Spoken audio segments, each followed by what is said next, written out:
Call to order the regular scheduled council meeting for Monday, December 9th, 2019. Please stand for the Pledge of Allegiance. I pledge allegiance to the flag of the United States of America and to the republic for which it stands, one nation, under God, indivisible, with liberty and justice for all.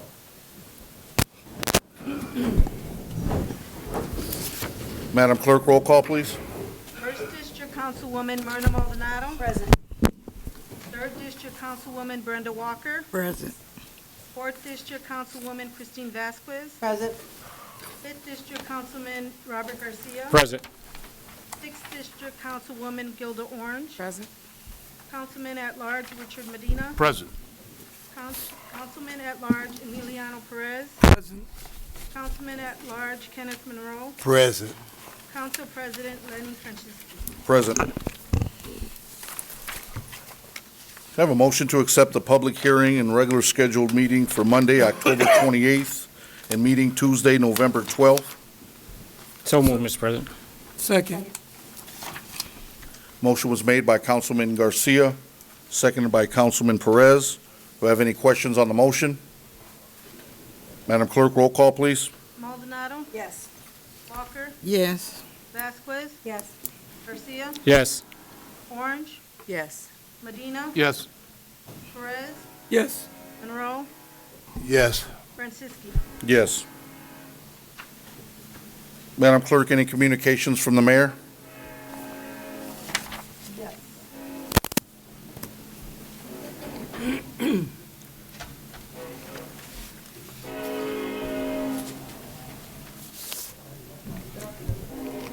Good evening, council members.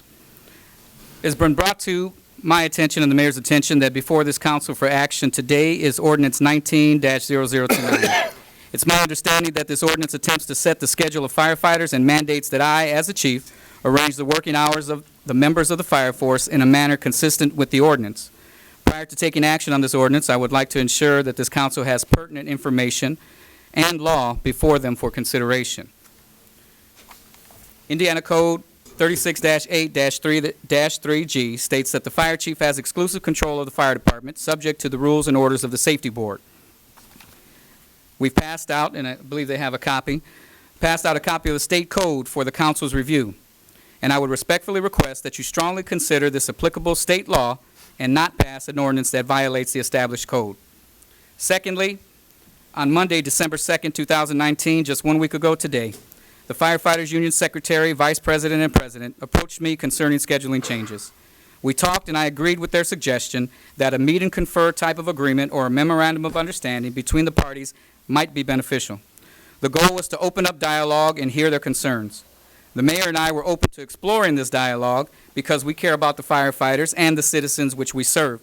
We believe that any strife between myself and the union would not benefit anyone, but more importantly, would not benefit the citizens of our great city. I asked the union for their proposed documents by the end of business Monday, December 2nd, or at the very latest, the first thing Tuesday morning. However, the union president called me Tuesday afternoon, the very next day, and advised me that the union could not reduce an agreement to writing at that time. In conclusion, council members, I would like to just thank you for your time in hearing me, and I would also respectfully request that you not pass ordinance 19-0029 because it violates Indiana Code 36-8-3-3G. Also, I believe passing this ordinance might frustrate our ability to informally find common ground and resolve any differences we might have with the union. Mr. President. Thank you. Councilman Garcia. Chief Cerner, I got a question. What did you want them to agree on? At this time, because there's possibly pending litigation, I'm not going to make any more comments in the statement that I made. Just to further say it's it, he wanted it. He wanted something in return. If they were to sign a document, this would have everything. So this is just retaliation. But you heard it from him right here at that podium that he wanted the same agreement from the fire union, and since they didn't give it to him, they retaliated against him.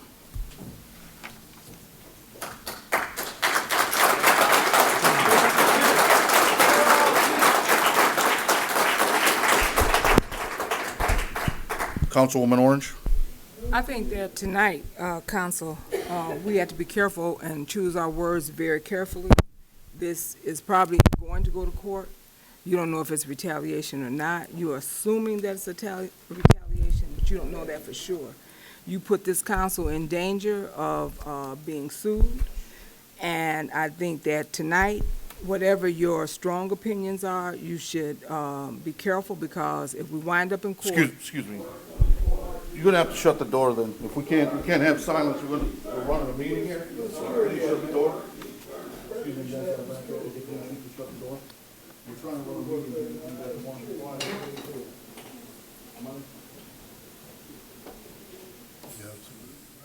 And it's like I said, it's a possibility that we all get sued for the words that we choose here tonight. Mr. President? Councilman Garcia? Well, Councilman Orange, I stand by my word. I did not retaliate against the firemen. I will not hold my tongue up here. I will not get intimidated by nobody. I will say the truth. I won't put lies out there, but we're going to discuss this even further so we could put out more information. Thank you. Do we have any communications from department heads at this time? Yes.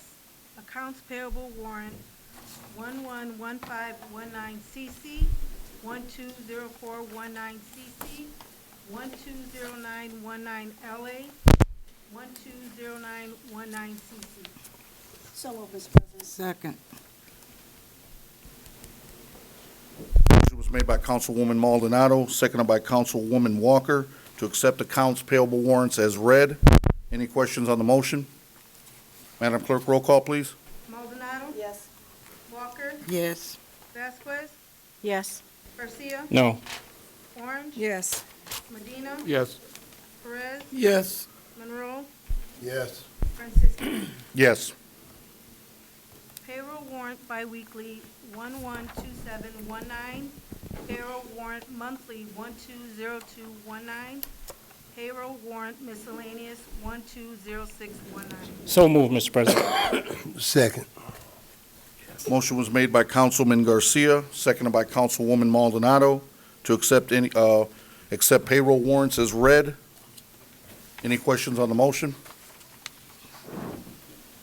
Clerk, roll call, please. Maldonado? Yes. Walker? Yes. Vasquez? Yes. Garcia? Yes. Orange? Yes. Medina? Yes. Perez? Yes. Monroe? Yes. Francisco? Yes. Do we have any committee reports? Mr. President? Councilman Garcia? I got a scheduled meeting for the public safety meeting is tomorrow at 5 o'clock. We supposed to have met last week, but the chief and the staff canceled on me because there's some people still on vacation. So public safety meeting tomorrow at 5 p.m. here in the council chambers. Thank you. Any other committee reports? Moving on to board reports. Do we have any board reports? Madam Clerk, do we have any ordinances on first reading?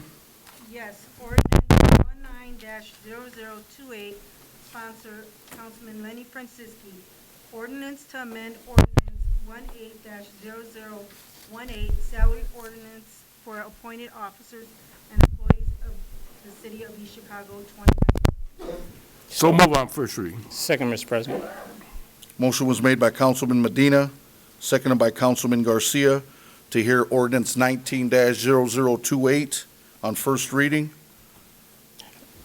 Thank you, Mr. President. I think the I clerk believe we do Santos have is somebody here. to speak on it. Thank you. Adrian Santos, East Chicago City Clerk, and the attorney for my office, John Cantrell. First of all, I want to thank Councilman Lenny Francisci for sponsoring this ordinance, and I've talked to some of you about this, but after a lengthy discussion with my attorney and State Board of Accounts, what I'm asking you guys to do tonight is on the salary ordinance at the clerk's portion, only the clerk's portion on the salary ordinance, that we reflect that the bonuses that were going to be dispersed in December say that. After speaking with State Board of Accounts and my attorney, that State Board of Accounts say that's the way they want it done. So that's why I'm here, because as you know that the scheduled bonuses, the last one that should be coming out according to the executive order is December 20th. And So that's why I'm here, and that's why I'm asking the council to do that so that it reflects only in the clerk's portion, because it says just our portion. And if it does pass unanimously, that you suspend the rules, because as you know, that the last disbursement is December 20th, and the next regular scheduled council meeting is the 23rd. Councilman Garcia? Clerk Santos, is that change reflected in the ordinance? Yes, Okay. in the ordinance itself, it'll reflect that, and like I said, my attorney has spoke with the State Board of Accounts as well as with the, your attorney in terms of this, and we kind of been working on this for last week to make sure we get it right, and that State Board of Accounts is appeased on what we're doing and how we move forward. Thank you. Councilman Garcia, the proposed ordinance follows the Indiana code. and it Excuse me, you're gonna have to speak up and, so they could record it. So, the way the ordinance is written as proposed, follows the Indiana code. It's also the way the State Board of Accounts wants it written. And if you defer to your attorney, Attorney Buscemi will suggest that we are right, because I do believe we are right in the way the ordinance is proposing as he puts it. Attorney Buscemi? What Attorney Cantrell stated is correct. Thank you. Any other questions for Attorney Cantrell or Clerk Santos? Mr. President, the only thing I ask that if you do pass this unanimously, that being that deadline is according to the executive order that was put out, that the next bonus that's going to be given is the 20th, as you know, the 9th.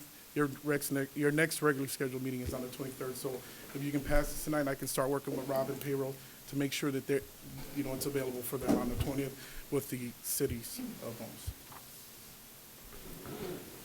Madam Clerk, roll call, please. Maldonado, Yes. Walker, Yes. Vasquez, Yes. Garcia, Yes.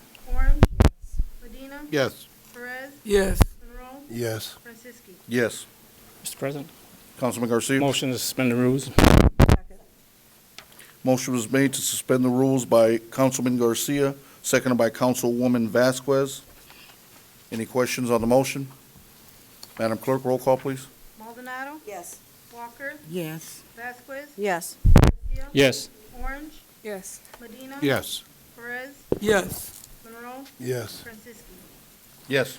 Mr. President. Councilman Garcia? So move in second and third reading, Mr. President. Second. Motion was made by Councilman Garcia, seconded by Councilwoman Vasquez.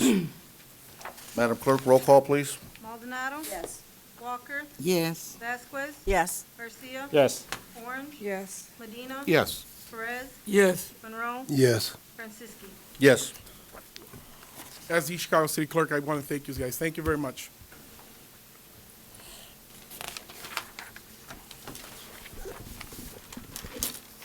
Madam Clerk, next ordinance, please. Ordinance 19-0029, sponsored council members Emiliano Perez, Richard Medina, Robert Garcia, and Myrna Maldonado. An ordinance to amend the East Chicago Municipal Code to require a fire department work schedule of 24 hours on duty and 48 hours off duty for fire suppression personnel. So move on first reading. Second, Mr. President. Motion was made by Councilman Medina, seconded by Councilman Garcia, to hear ordinance 19-0029 on first reading. Any discussion on the motion? Councilman Perez? Mr. President, I just want to make a point that I did not introduce this ordinance because I believe that we do not have this already in ordinance. We do have it in ordinance already, in ordinance 3433. However, it is written in fire jingo, 28-day cycles, 212 hours. That's not in plain English. It is also in the city code, but once again, written in fire lingo. So I wanted to reinforce ordinance 3433 in the city code by making it clear that their schedule for the firefighters shall be 24 consecutive hours on and 48 hours off. And that's what this ordinance is. It's not because I think we don't have one. I think we do have one. I think we have enough to file an injunction on the actions of the administration. But here we are. So we'll introduce this and we'll walk it through and we'll ensure that for for the future, you guys don't get disrupted like this.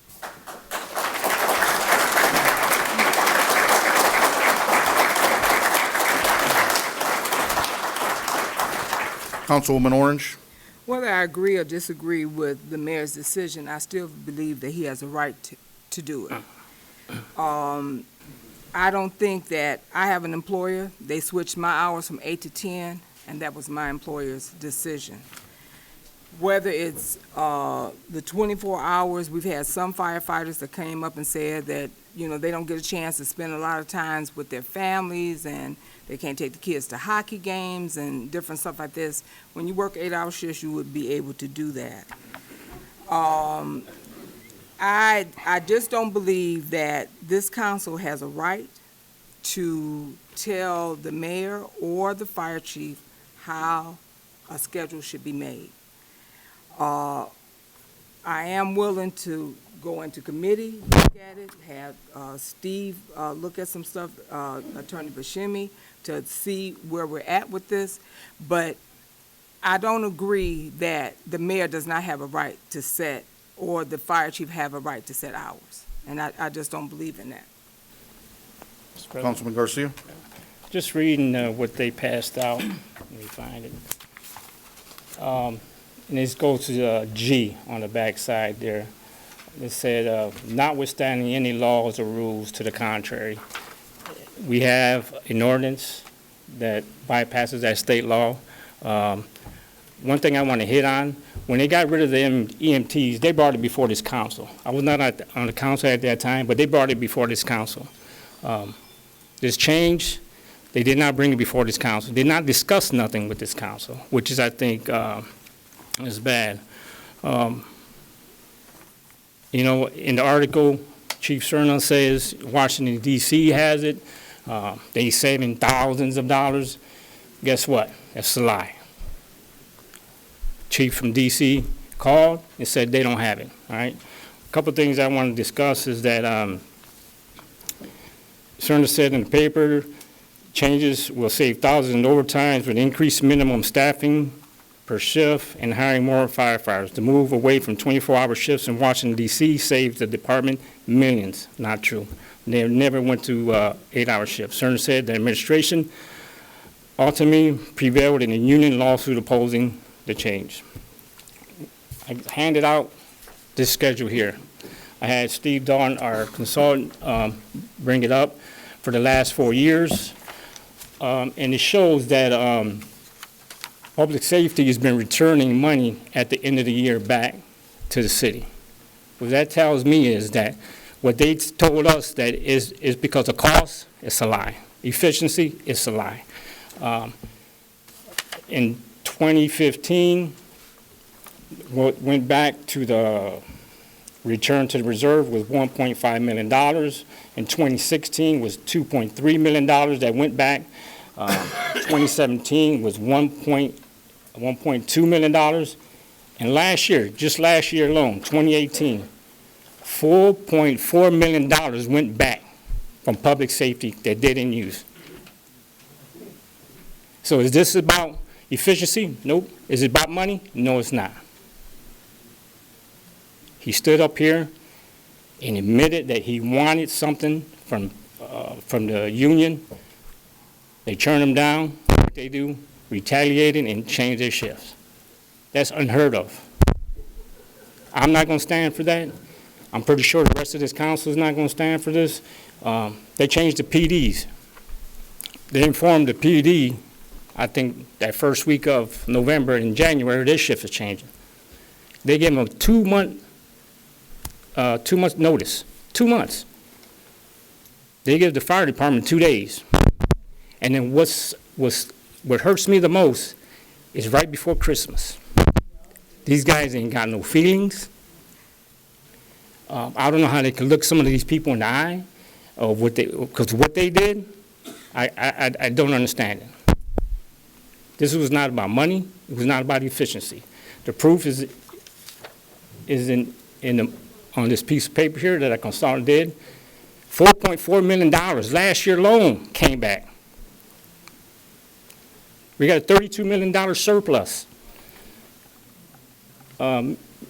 Steve, of the money that's, I know Councilman Perez a couple months ago, he had an ordinance reference money that was appropriated and not used yet. What was that amount? If you're referring to the sheet in front of us, is that what you're referring to, Councilman? Go ahead. Remind me. He was talking about the ordinance that I tried to pass several months ago that was vetoed by the mayor to over $101 million that was subject to being transferred without coming back to the council. Correct. So we still have that money that hasn't been used, correct? In a lot of departments, there are similar situations, like the piece of paper you're looking at, where the budget is higher than the amount spent. I'm not going to say it's a bad thing, but there are a lot of departments like that, and those dollars can be transferred without coming back to you between similar line items. Yes, yes. And that's my point.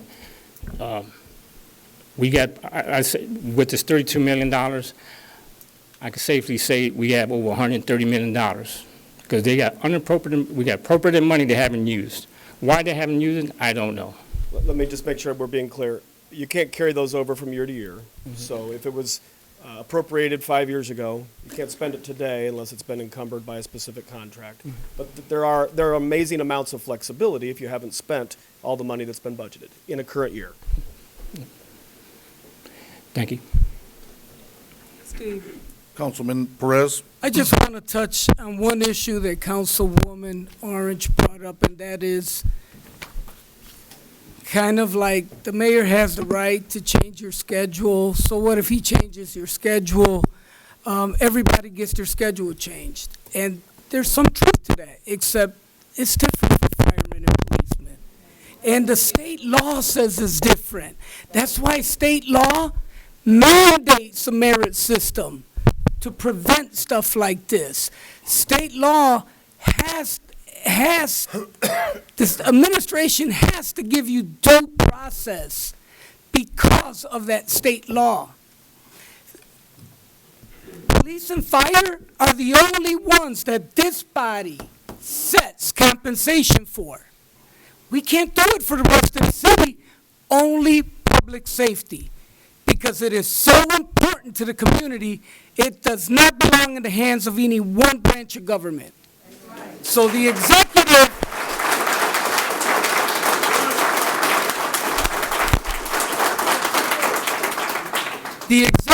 has a part, no doubt, but this council has taken the reins of taking care of our public safety, and good for us on this council since we've done that. Thank you.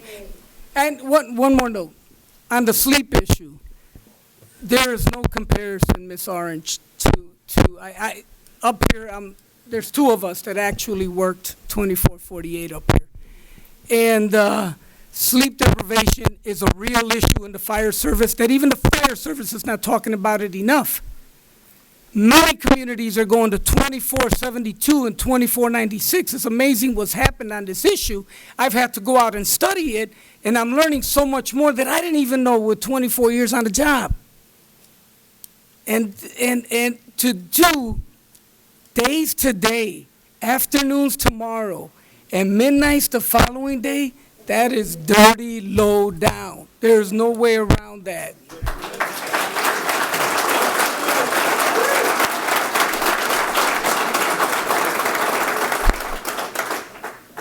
Councilman Medina? I'm really saddened, disappointed, and actually embarrassed of the mayor, the chief, for putting together these conspired actions without justification. The chief was just here, made a statement, ran out the door. He didn't stick around for us to ask any questions, refused to ask any further questions. So it's very reckless, irresponsible of him, of this administration. It leaves me only one conclusion, that it's purely retaliation. Retaliation against the firemen who used their civil rights on endorsing political candidate back earlier this year. When they said it was saving money, he said it in the paper. He couldn't even come up with figures. That's irresponsible. Why wouldn't he wait until he had those figures in order and bring those figures before us and convince us that this is the right thing to do? I read the new schedule, and it's left me perplexed. I could understand if it was at least one shift of 8 hours for the whole week. I worked in the mills, and they work 8 hours for one day shift. They go to evenings, they go to midnights, a week at a time, and that's difficult.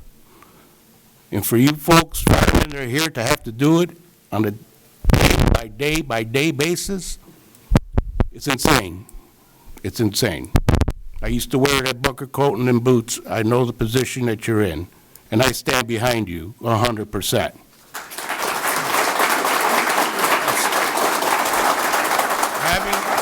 Having a 24-hour schedule, just having a 24-hour schedule in itself reduces holdovers, which reduces overtime. When you have shift change 3 times a day, you don't know who's showing up for work. You're going to have holdovers every day, which is going to cost the city more money because that's overtime. The last time that this issue was addressed was in 1986. Councilman Perez has that ordinance. I believe these actions that are being forced upon you firemen today could be and should be taken to a higher court. I believe that some type of restraining injunction should be put in place because that ordinance exists already. So were the actions of this city council back in '86, were they wrong? I don't believe so. Nobody sued them over the past 30-odd years. The ordinance before us today is just to reassure that the language of the ordinance for 1986 is in more long term, and that we mandate that we keep the 2448. Thank you.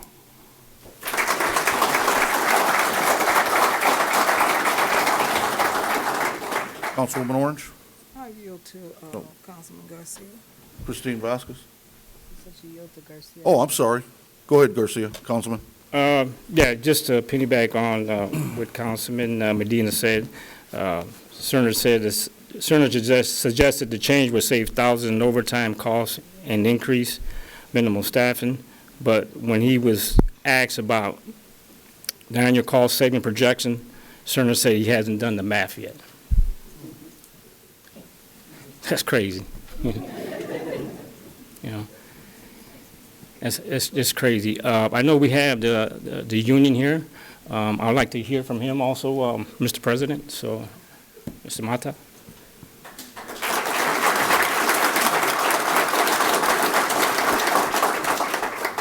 Good evening, Council. I'd like to make a statement, if you don't mind, before we begin. I'm sure you're going to have questions. First of all, thank you for hearing me. I appreciate it. Those of you already know me, but those who don't, my name is David Mata. I am the president of International Association of Firefighters, Local 365. I'm the union president representing the East Chicago firefighters, and I'm speaking on a matter of public concern. I just want to start off by saying I cannot make it clear enough to the people of East Chicago that Local 365 and its firefighters membership, regardless of what's happening to us right now, is dedicated to providing the best service we can to the people of East Chicago. The best service we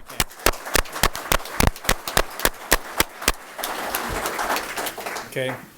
East Chicago is not only where we work. Okay? This is our home. Okay? Every minute of every day, these men and women, our members, serve this city, regardless of where they live. This city is made up of our friends, our family, our neighbors, my parents, who are sitting right behind me, who are from East Chicago. Family from East Chicago. Okay? All of them have entrusted us, okay, to protecting their safety. Local 365 and its members will continue to fight fires. We'll continue to care for the sick and injured, and we will respond to all of the city's worst moments, always. Today, we ask this administration to prioritize public safety over politics. As you all know, this past Saturday, with no studies, no data, virtually no time, no notice, Fire Chief Anthony Cerna implemented an 8-hour swing shift on the fire department. This unilateral change has disastrous consequences. Chief Cerna's schedule provides less and costs more, as you all have stated. Staffing has been reduced, won't increase. An engine has been taken out of service. Your district, partial your district. Stations are now going to be unmanned, okay? Unmanned on incidents. You're not going to have that mutual aid coming to stand by our stations anymore. They will come to help our calls.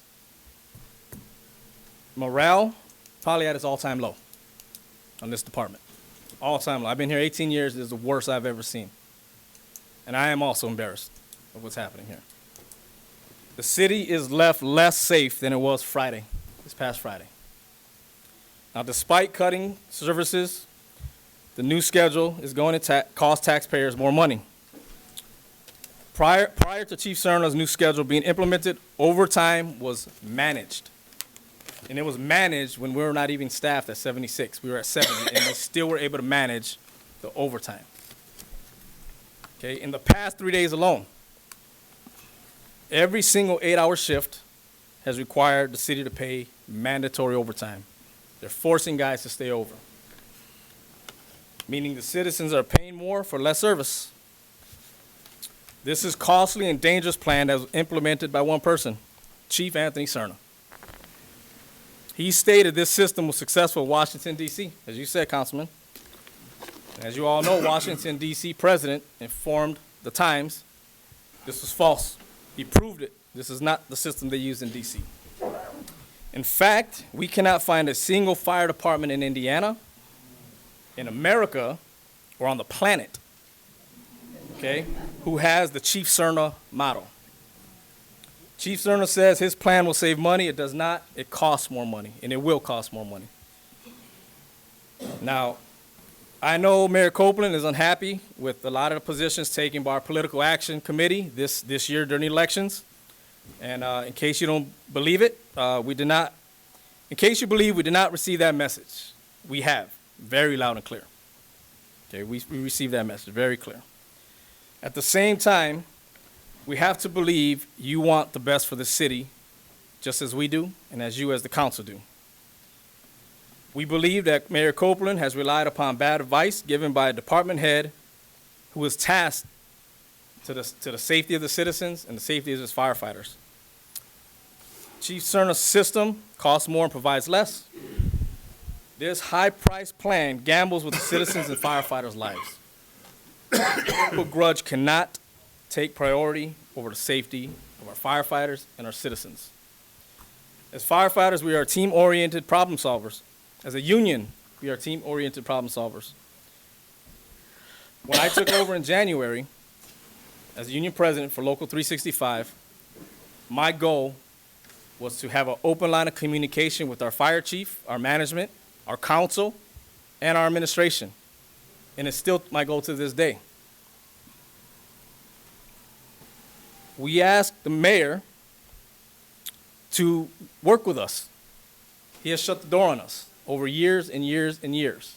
So we asked him, work with us. Work with us so we could come up with solutions instead of creating more problems. We have asked for meetings plenty times in the past this year with Chief Cerna, because that is a directive as the mayor, go through Chief Cerna. Every one of those has failed, every one of them this year. So I asked Mayor Copeland, will you meet with us? Meet with Local 365. If you want to solve problems, meet with us then. The council is. Our management started to. So I asked the mayor, meet with us.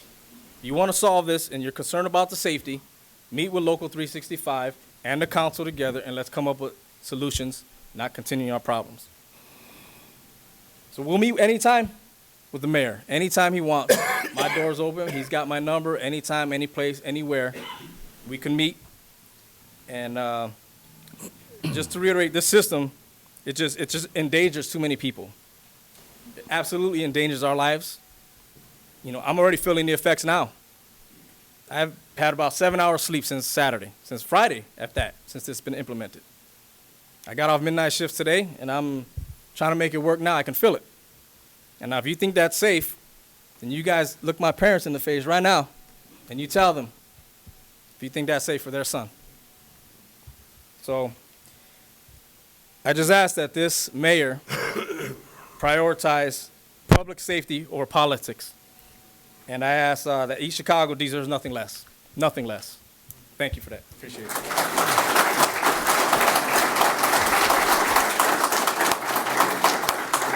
Do you have some other representation here? I did. If you may, Yeah. our 8th District Vice President Mark Sanders from the Indian National Association is here. Also, he can introduce himself.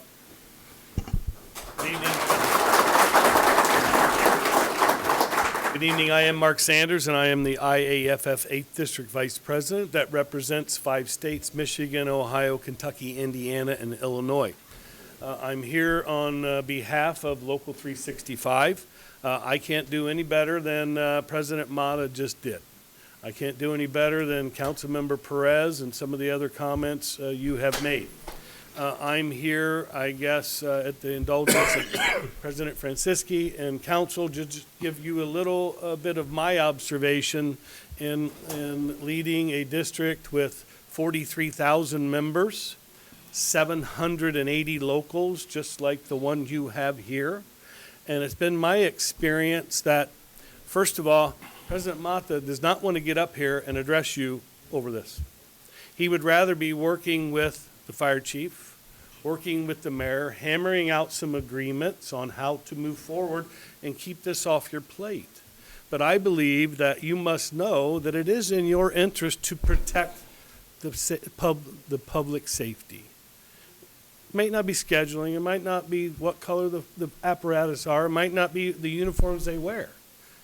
But at the end of the day, it is your responsibility to ensure that your neighborhoods are safe, just like it is theirs. So when you have this collision, if you may, then it does fall into your purview. You must make some decisions in the interest of public safety. So let me just say this in a couple things, and I'll let it go. Out of the 780 jurisdictions, from 3 or 4 or 5 member local to Chicago, in our district, I know of no schedule like this. Not one. That's just my experience of 780 jurisdictions in 5 states. Additionally, I took this office about 3 years ago, working with the previous president to talk about studies, talk about offering our assistance out of the IAFF, so to educate council members like yourself on how a department should be staffed and deployed. That has met roadblocks with Chief Cerna. This are free studies and free consultants reports, if you will, that you may pay up to 6 figures to just understand how your department is staffed and deployed when measured against industry standards. And those industry standards come out of the NFPA, National Fire Protection Association, the same one that does the exit lights, the same one that says how many people should be in this room, and from soup to nuts, that is the standard that you should at least know as the authority having jurisdiction over the public safety in your city, how you stack up. That is a service free from the IAFF. The study can be up to 100 and some pages, I've seen them. But we've met roadblocks every time we've tried to do that, to offer that service to Chief Cerna so he can make decisions on how best to staff and deploy the department. One other issue that really is fire chief that I'm would be concerned about in your eyes are the 3 commanders, if you will, shift supervisors. You now have 3 shift supervisors that are on 24 hours. During that 24 hours, depending on how busy he or she's been during the day, when they might say, boy, I need a break, Well, they're going to be changing shifts at 11 o'clock, 11:30, whenever it is. Well, who do I have here tonight? And then on into the evening and early in the morning, well, who do I have here now? So in the middle of the night, when you got to be thinking clearly, making that response, as we've talked about the deprivation and the swing shifts that are going on, now you have a commander, an incident commander, who's responding to your residents.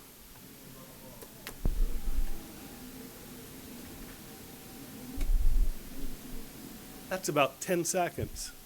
That was you're wondering what's going on, right? Seconds count in this job. You have to make split decisions. You have to know who's coming, how many you have coming, what I'm going to have them do. Is there somebody in the second floor? What time of day is it? What's the weather? So you've taken a department staffed with 22 a day, 21 a day. That makes standards when you assemble everybody. If you can get them there in 8 minutes, that makes the general standard that I'm talking about. Now you're down to 15. So it doesn't take a fire science or a chief or an expert in the field to understand. Let's see, I had 22 firefighters responding. We're very task oriented, as you know, Chief. 22 firefighters that have to do several different tasks. Now I have 15, maybe, if they're not on another call. So I think the chief has done a disservice not only to the public safety, to the men and women of this department who do not want to be here tonight, but also to those chiefs officers who have to make life and death decisions on the scene, and they might not know who they have scheduled that evening, just because of the time of the evening. So I won't go on and on. I will say this to the city, that we stand ready at the IAFF, International Association of Firefighters, representing 320,000 members across the United States and Canada. These studies are based on science. The science of how a fire grows, how long it takes to get there, how long it takes to deploy people. They've done through the National Institute of Safety and Technology. We've done real experiments that go into that standard. They can't be refuted. But we will overlay what your city looks like if you would have us do that through the local. So you can at least know what you have. And on to the couple of other points, and I'll be done. And this service is a service. They're not here complaining about their pay. They're not here complaining. They're here because this is an issue that impacts the public safety. And when you have to be in this service, you have to trust your leaders, because you're going into some things that you might not necessarily want to go into, but you got to trust them to put you in there, and trust their decision making, trust that they're sharp, and trust that they're telling you the truth. So when I see a fire chief in the paper that I read in Cincinnati saying that this happened or that happened, and I check on it, they check back with the local, and it's not even close to being true. In fact, let me just leave you with this. When you talk about telling you the truth who make decisions on this city, and when I get the points that were outlined in the decision about that issue on those shifts, one, it said there was various shifts presented. This 8-hour swing shift is the most detrimental and the least viable option. Two, when it talked about cost savings, no cost savings, even admitted by the city who tried to pass this. The issues that were related to any cost savings admitted by the city were really built because they had not staffed their fire department at its optimal rate. Therefore, overtime rates skyrocket because you haven't staffed up to where maybe an ordinance or wherever it is in your table of organization where you should be. So those are issues that you need to examine. And really the number one issue is whoever you're getting your information from, and maybe the mayor needs to get the right information before he makes a decision like this. And I would say you're going to get the truth from these people in this room that have sworn to protect the citizens. If you need our help to find out where you're at, how you stack up with national standards, we're here to help. So I'll leave you with that. Thank you for your time. Any questions? Councilman Garcia.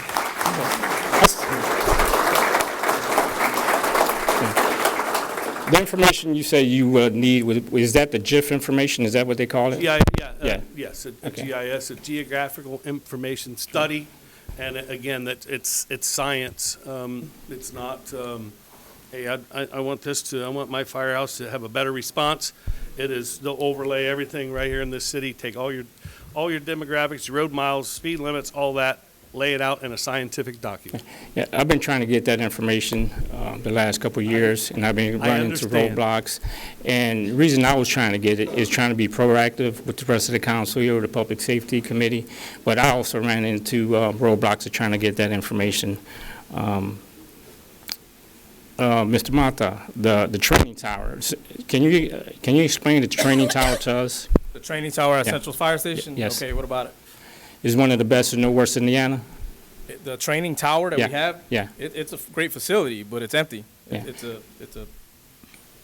We're not using it. Right now with this 8-hour shift, there's no time to be training whatsoever, correct? I don't know how that's gonna play out. We haven't given any instruction on how training is gonna play out with our department Wow. at all. Just to say, if anybody hadn't seen that, training facility is one of the best in Northwest Indiana. We just bought it, and I hate for it to just sit there and collect dust and rust, because these guys on an 8-hour shift, I don't know what they're gonna have find time to do it on. Also, we live in an industrial city. This is just not a residential city. We probably got the worst industry in this city. We got BP, Proxair, we got the mills. We need a fire department that's ready and trained, not tired. Not tired. You know what? There was a refinery, I know somewhere, I don't know if it was in Texas or California, it blew up. It could happen anywhere. Houston. It could happen anywhere. But we have to be ready. That's all, Mr. President. Councilwoman Vasquez. First of all, I want to make this comment. I am not in any way saying that the firefighters of East Chicago do not provide quality service for this city. You do. You do a great job. So I want to make that comment first. Second of all, when was the first time that you were informed about the scheduling change?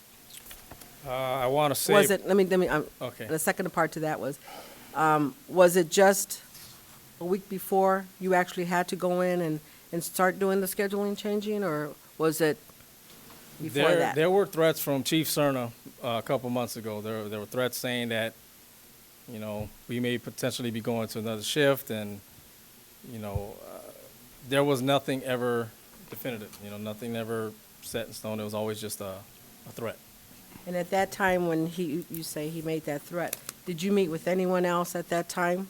Anyone else, meaning who? Any other presidents of the firefighters to discuss the possibility of this taking place and what you could do? Well, we did start doing some research on our own, just to see what type of shifts are out there, yeah. Yeah. But we What- didn't make it anything official or any meetings like that, no. There were no other meetings held No. like that?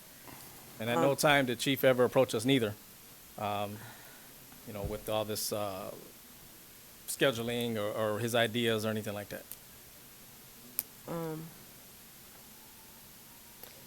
So this scheduling change took place exactly when?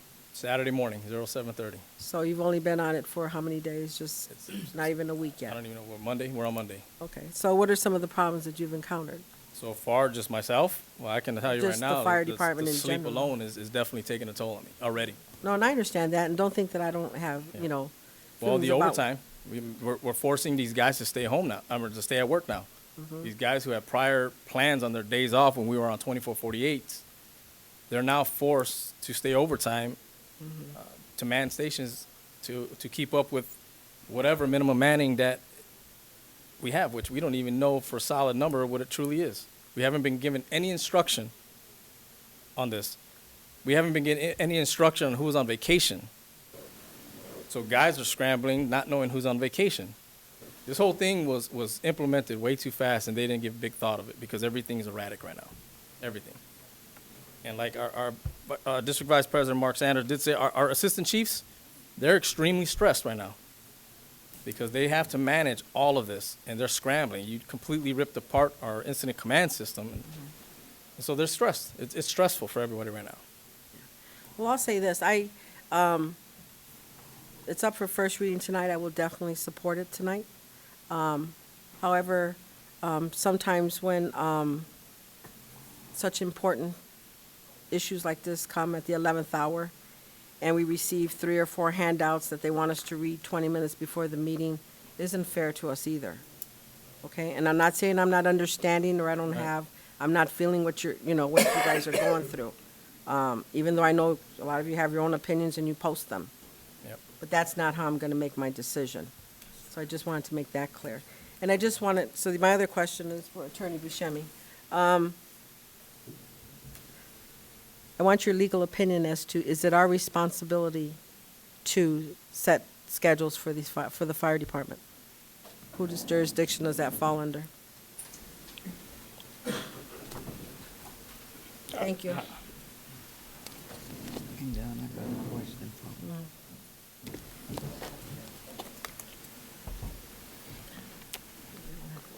The city attorney and the fire chief, before they left the room, handed out, and did they distribute it to the council members? Yes. Copies of Indiana Code 36-8-3-3. And they stated that their opinion was that the city council members had no authority to set the work schedule of the firefighters. That's absolutely not true. My legal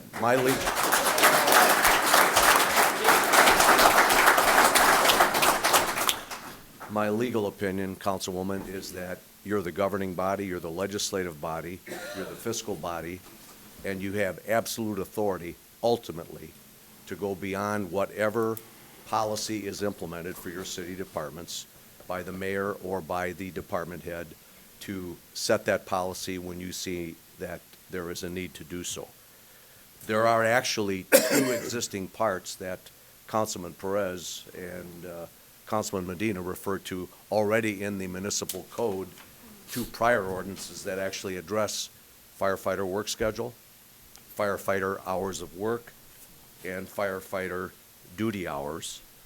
And those are existing city council ordinances that go all the way back to 1986 and 1995. What you have before you this evening on first reading now, ordinance 19-0029, as Councilman Perez stated, to make the firefighter. What I'm asking is for your opinion. Yes. I know what other council members My have stated. opinion is that ordinance 19-0029 may be passed by the council, and that the council may, as the ordinance states, specify that these other schedules and ordinance notwithstanding, the work schedule for all fire suppression personnel shall in all cases consist of a duty shift of 24 consecutive hours on duty, followed by 48 consecutive hours off duty. You have the authority to do that.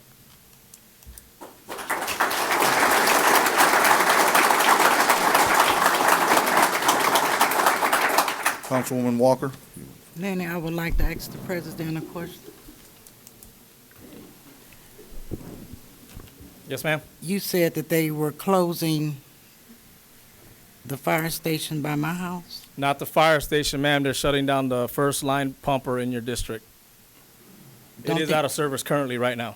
Don't they have 2 trucks there, a rescue and a ladder? They do have a rescue. They have a rescue and a truck. They do. And a ladder? Have you seen the size of that truck? No, I haven't. Good luck getting that thing through some of them streets. I'm what? Getting that truck through some of those streets in your district. That truck is not capable of getting down every single street in the city. And that is our only ladder truck that we have to the residents. Excuse me. Yes. So, yeah, that is Chief Roberto. He's an assistant chief. He's actually one of our incident commanders, one of our shift commanders. He's the main one if you want to ask tactical questions. But that truck is not designed to be it's a specialty piece of equipment just like that rescue. And I know they put the engines there to make it look like it's, oh, you're fine. That truck responds to a call, and there's a fire in your district. They're relying on an engine from another your district, to go rescue them and get there in time. And like our district vice president just said, seconds matter. Seconds matter. And now you're gonna take those seconds away from those residents. Because of what? And you wanna put engines there that aren't designed for that. They're not frontline. That rescue goes on calls all over the city of East Chicago. They're always tied up.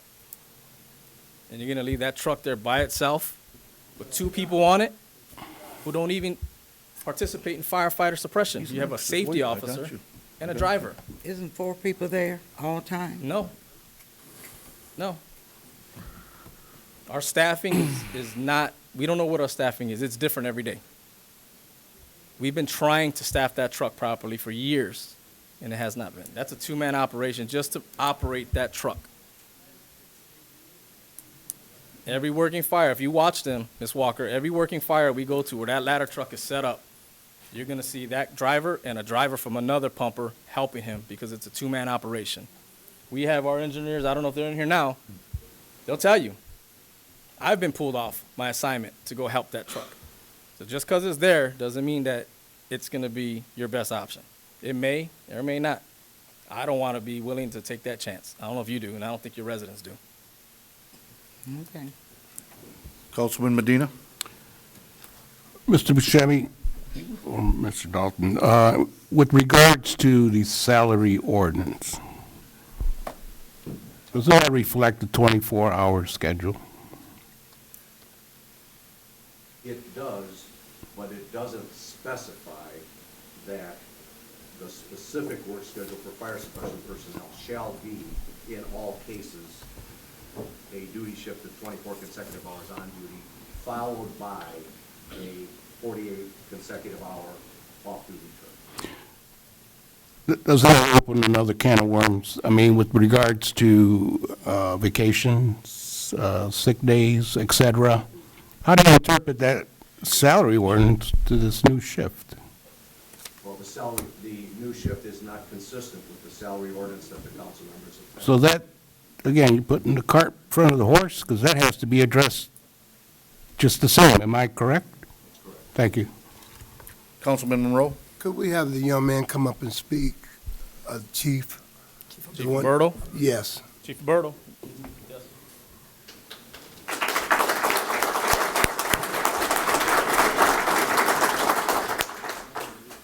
Members of the council, I just got out of order because I thought it was important to talk a little bit about the operations that, as it relates to Station 4.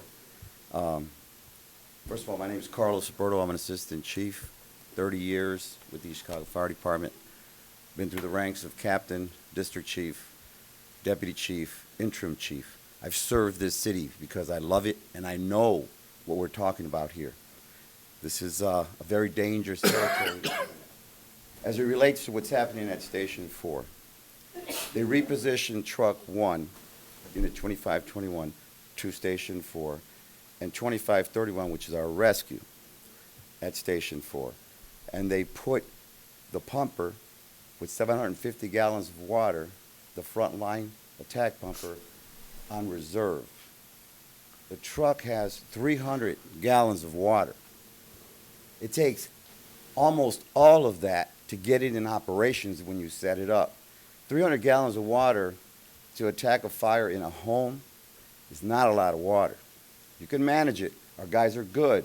We could probably hold it off, but the support is now extremely important because and provided they're not busy. Because now we went from 16 minimum manning to 14. That's the number I got from the assistant chief that came in and relieved me.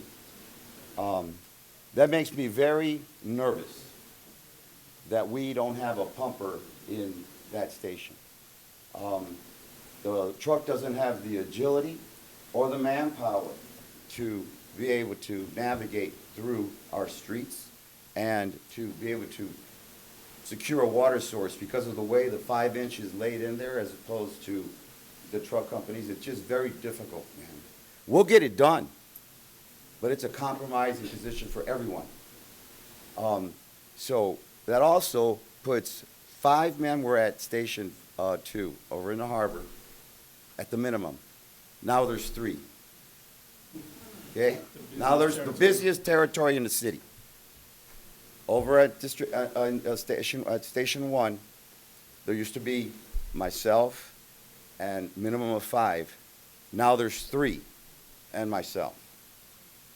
Station 5, I used to want to keep 4 guys there because it's busy. 3.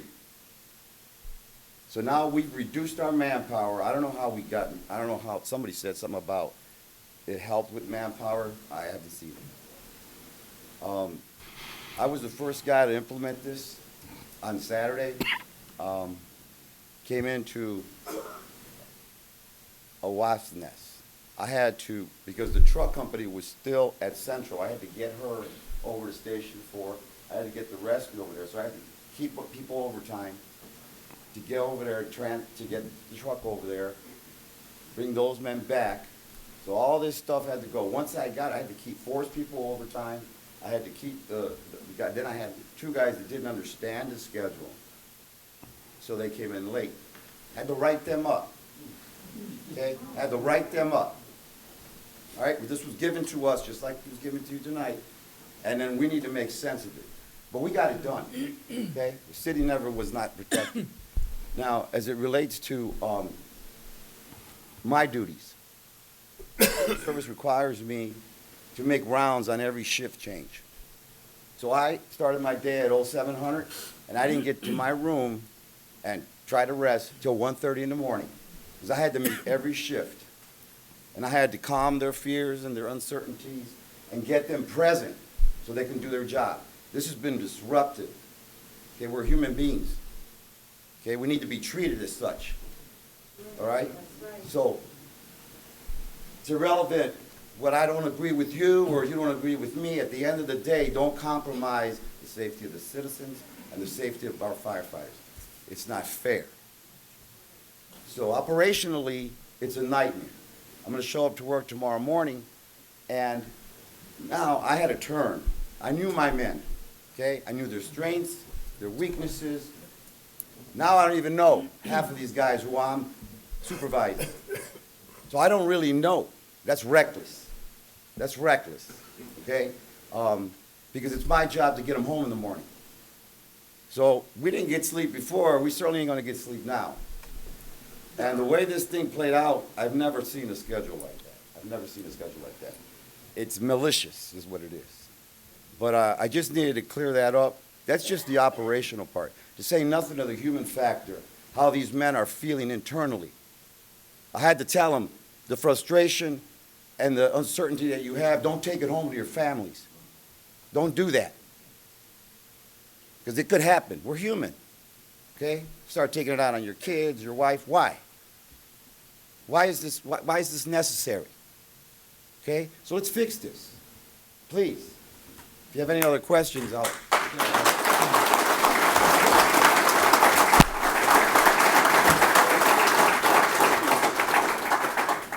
Any other questions for President Mana? Councilman Garcia, if you don't mind, I have our state president, Tom Hannafy. Yes. If you don't mind, he wants to say a few words. Yes. I don't want to take this time. I don't want to take but a moment here. Everything I'm saying, and the tactics, the fire tactics. This is what about the safety of the community and the firefighters. Everybody goes home. If you don't want to be mean, we don't want to kill anybody. We don't want to injure anybody. And everyone goes home. That's the idea, in a safe fashion. So thank you for taking this up. I'm not going to take it, but there are a couple of things. Question, why doesn't anybody else do it? Because 24 and 48 is efficient and effective structure for the fire service. It's across the country, across the state of Indiana. I've organized over 2,000 firefighters in the state of Indiana and 25 departments over my career.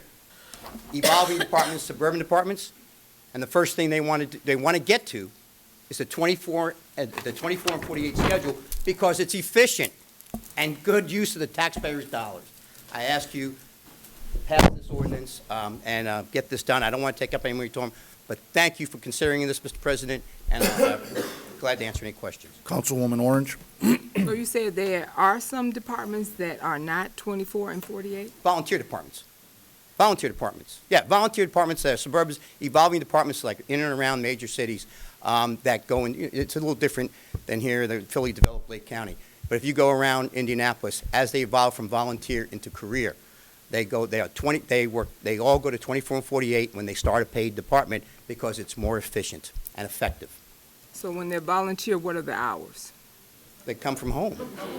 I mean, they don't have. I mean, it's all over. It's a hodgepodge, ma'am. If you want me to get into that, but we're talking about career I service. understand that Yeah. part of it. I'm happy to talk about as much as you want, but it's a hodgepodge and it's ups and downs, and you might have great people show up on one day and not so great on the next. That's why this is an efficient fashion. That's all. No, career departments always go to 24 and 48 as they evolve into career departments across the state of Indiana. I'll give you example after example, if you like. Councilman Garcia? Mr. Mata, Carlos, he went through with the manning at the stations, so we're at less than minimum manning? Is that, or? Currently, right now, according to him, I guess we're at 14. Yeah, because Cerna said the changes will save thousands in overtime costs and increase minimum manning, which is another lie. Well, I just heard that we're losing people in all these stations. One of my last things I want to say is that financially, we're doing good. Public safety gave back $4.4 million back. This is not about efficiency. It's not about budgetary. It is retaliation.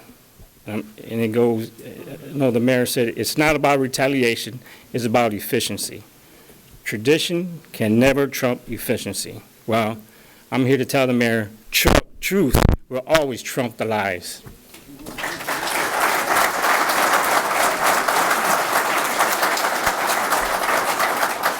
Councilwoman Vasquez? You stated earlier that, Chief Cerna stated earlier that you met with him, or you were trying to come to some agreement to meet with the mayor to talk about this. Can you share some of those details? What happened, why that didn't happen? Well, there was it was Mike Wiedemann who came to me, said he had spoke with the chief, and we had an emergency e-board meeting with the chiefs to figure out what this was about. And he threw something out saying that, we talked about this whole thing and how this is going to happen, and, what can we do to stop it? I mean, why does it have to happen? And the bottom line, basically, what he wanted us to agree is that we give up our bargaining rights with the council and directly bargain with Copeland only. And I refuse that because you guys are our legislative body, and that's who I will always, Local 365 will always bargain with, our legislative body. So he wanted that, He wanted that in writing. and what else? That he said if we get this in writing, this will probably go away. Do you have a copy of that? Do you have a copy? I'm sorry? I can't can hear what you're answering. I can get one. Excuse me, we're trying to conduct a meeting, Yeah. please. Do you have a copy of that? I can get one, yes. I'd like to meet with you and see it. Okay. Councilwoman Orange? So, does this affect the firefighter's second job that they have? This affects everything in our lives. Second job is the least of our concern right now. Nobody cares about a second job right now. We care about our family, and that's our first job, is to care about our families, and this is definitely affecting our families. Councilman Perez? My question is for Mr. Buscemi. If in fact it's true what President Mata has just stated here, I have no doubt to not believe him. Is that an illegal act? Could that potentially be an illegal act? Yes, a public official that has authority over subordinates cannot pressure a subordinate to give up his legal rights to bargain collectively, which are guaranteed by federal law. How would this council initiate an investigation, even if we had to, because I know we have the power to hire an independent investigators to investigate this and put these individuals under oath and find out whether in fact they were extorting Local 365. Well, as you know, Councilman and members of the council, you have general investigative authority. You can exercise that investigative authority. A cause of action, if it exists, would be that of the person whose rights were diminished. It would not be a cause of action brought by the council.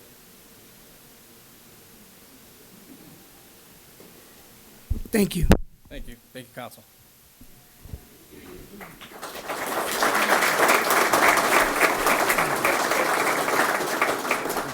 Madam Clerk, roll call to adopt ordinance 19. Oh, I'm sorry, Councilman. Yeah, I just want to let everybody know that I missed last council meeting because I was sick. I've been sick 2 weeks, a little bit pneumonia. As you get well, you know, things come in twos and threes. I'm diabetic, and my sugar went low today. So I've been in the hospital most of the day. And as you can tell, I just kind of walked out, and I do got to get back. But I come here to do the right thing, and this is the reason that I'm here today, and I walked out the hospital.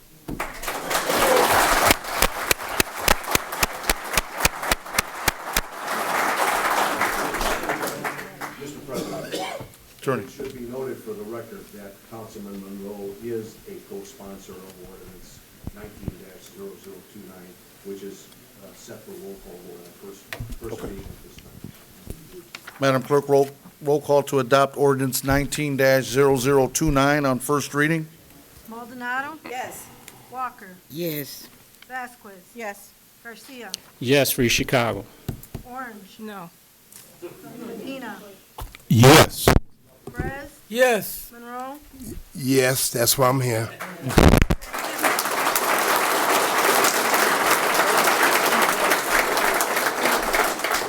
Franciski. Yes.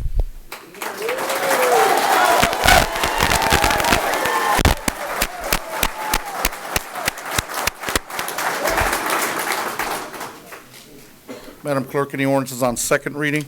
Yes, ordinance 19-0027, sponsor Mayor Anthony Copeland, an ordinance enacting proposed amendments to the system of user rates and charges for the support of the operation and maintenance of the East Chicago Sanitary District. We'll give a minute if anybody wants to leave. We'll give them a minute. I know it's been a long meeting, and we still got business to take care of. Gary Fire for East Fire Department.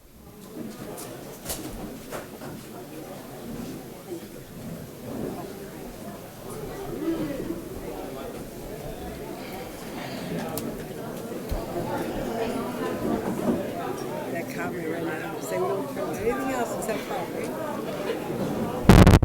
Sanitary, we don't care about nothing else. We on recess?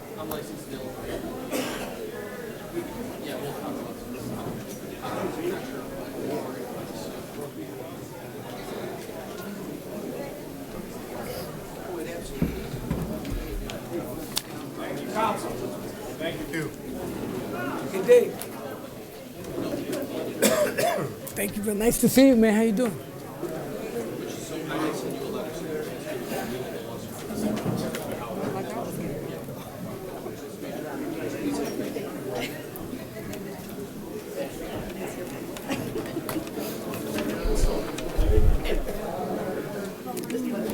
Please stay. Don't go.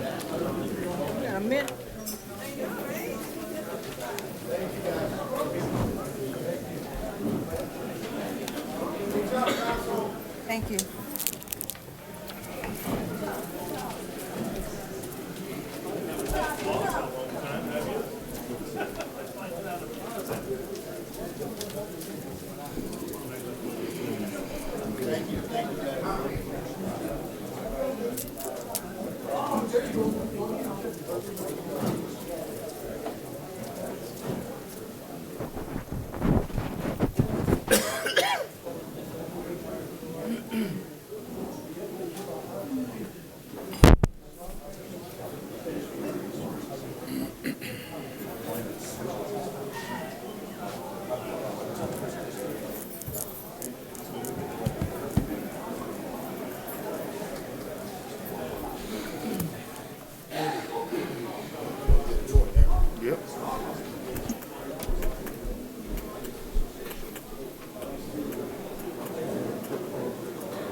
Madam Clerk, we'll continue with the meeting.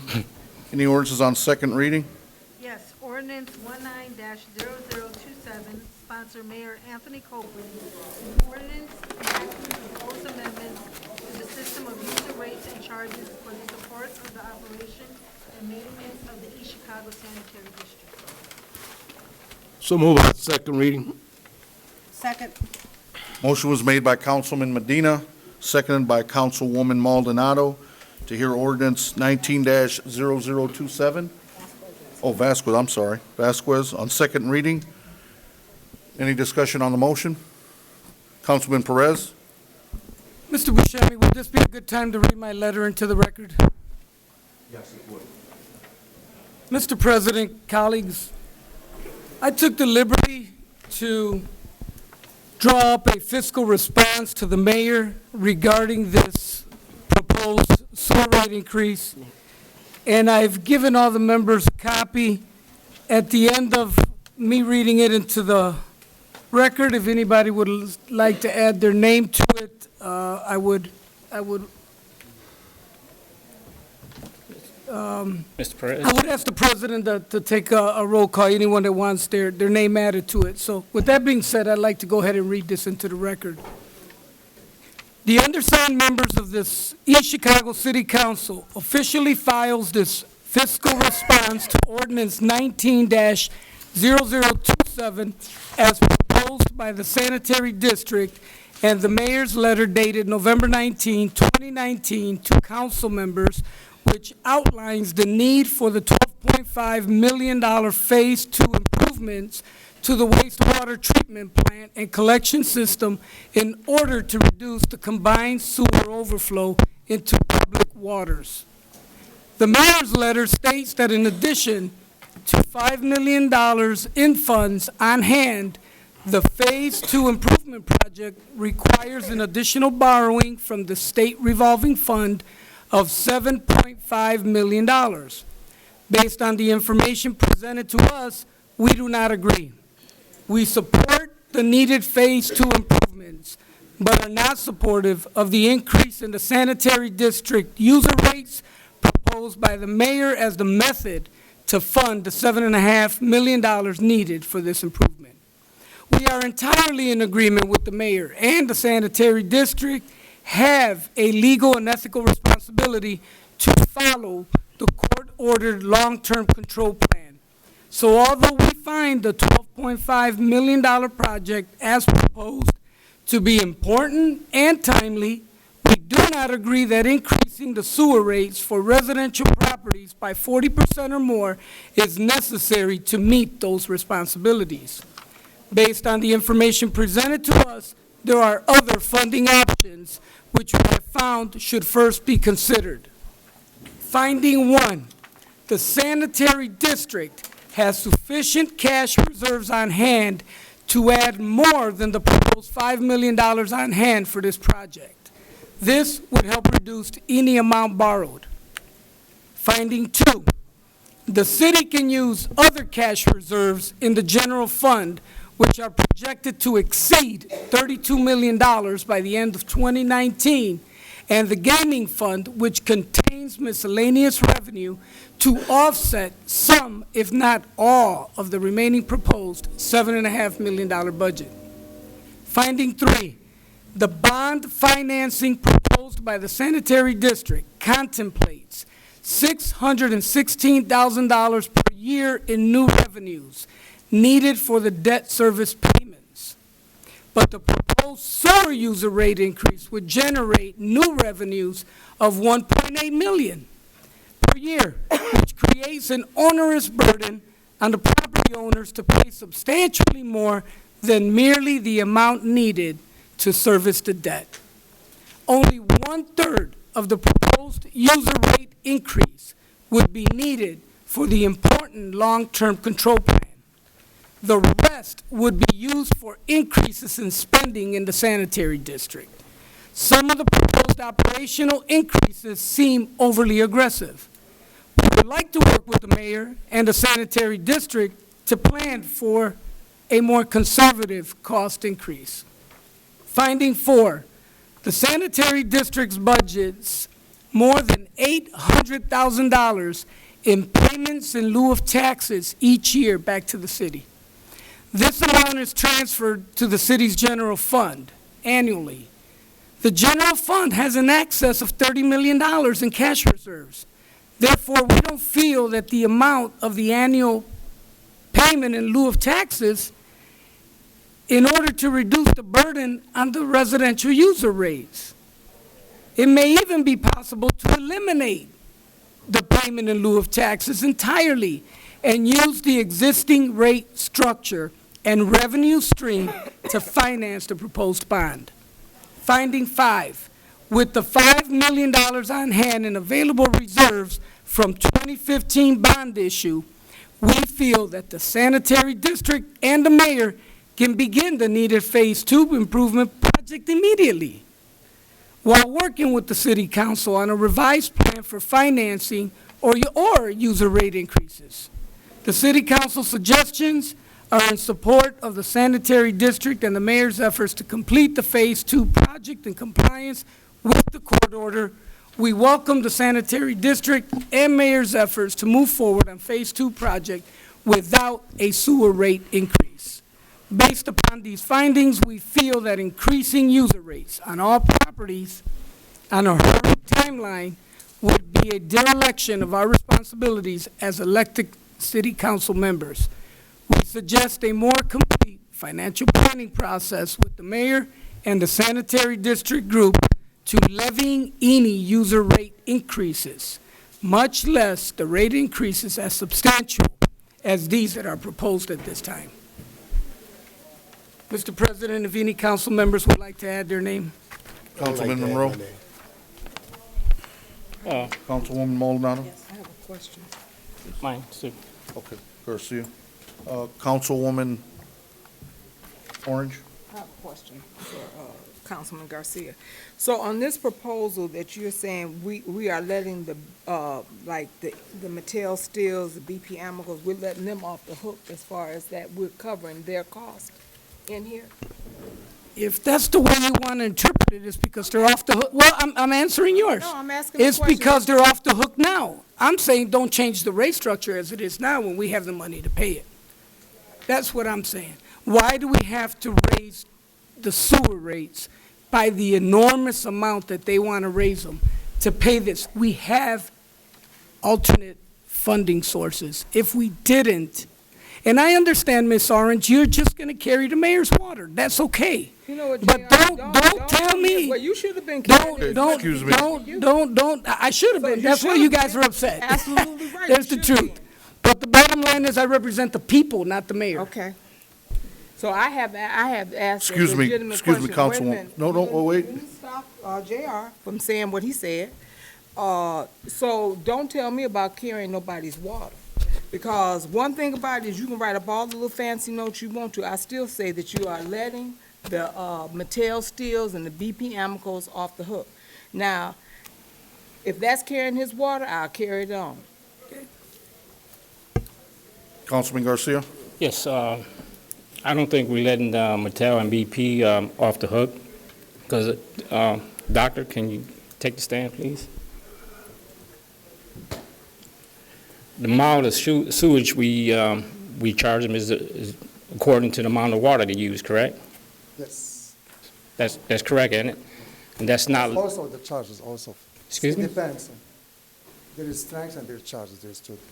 So we charge them for the amount of water they use, and they use an awful lot of water, don't they? 70% is industrial.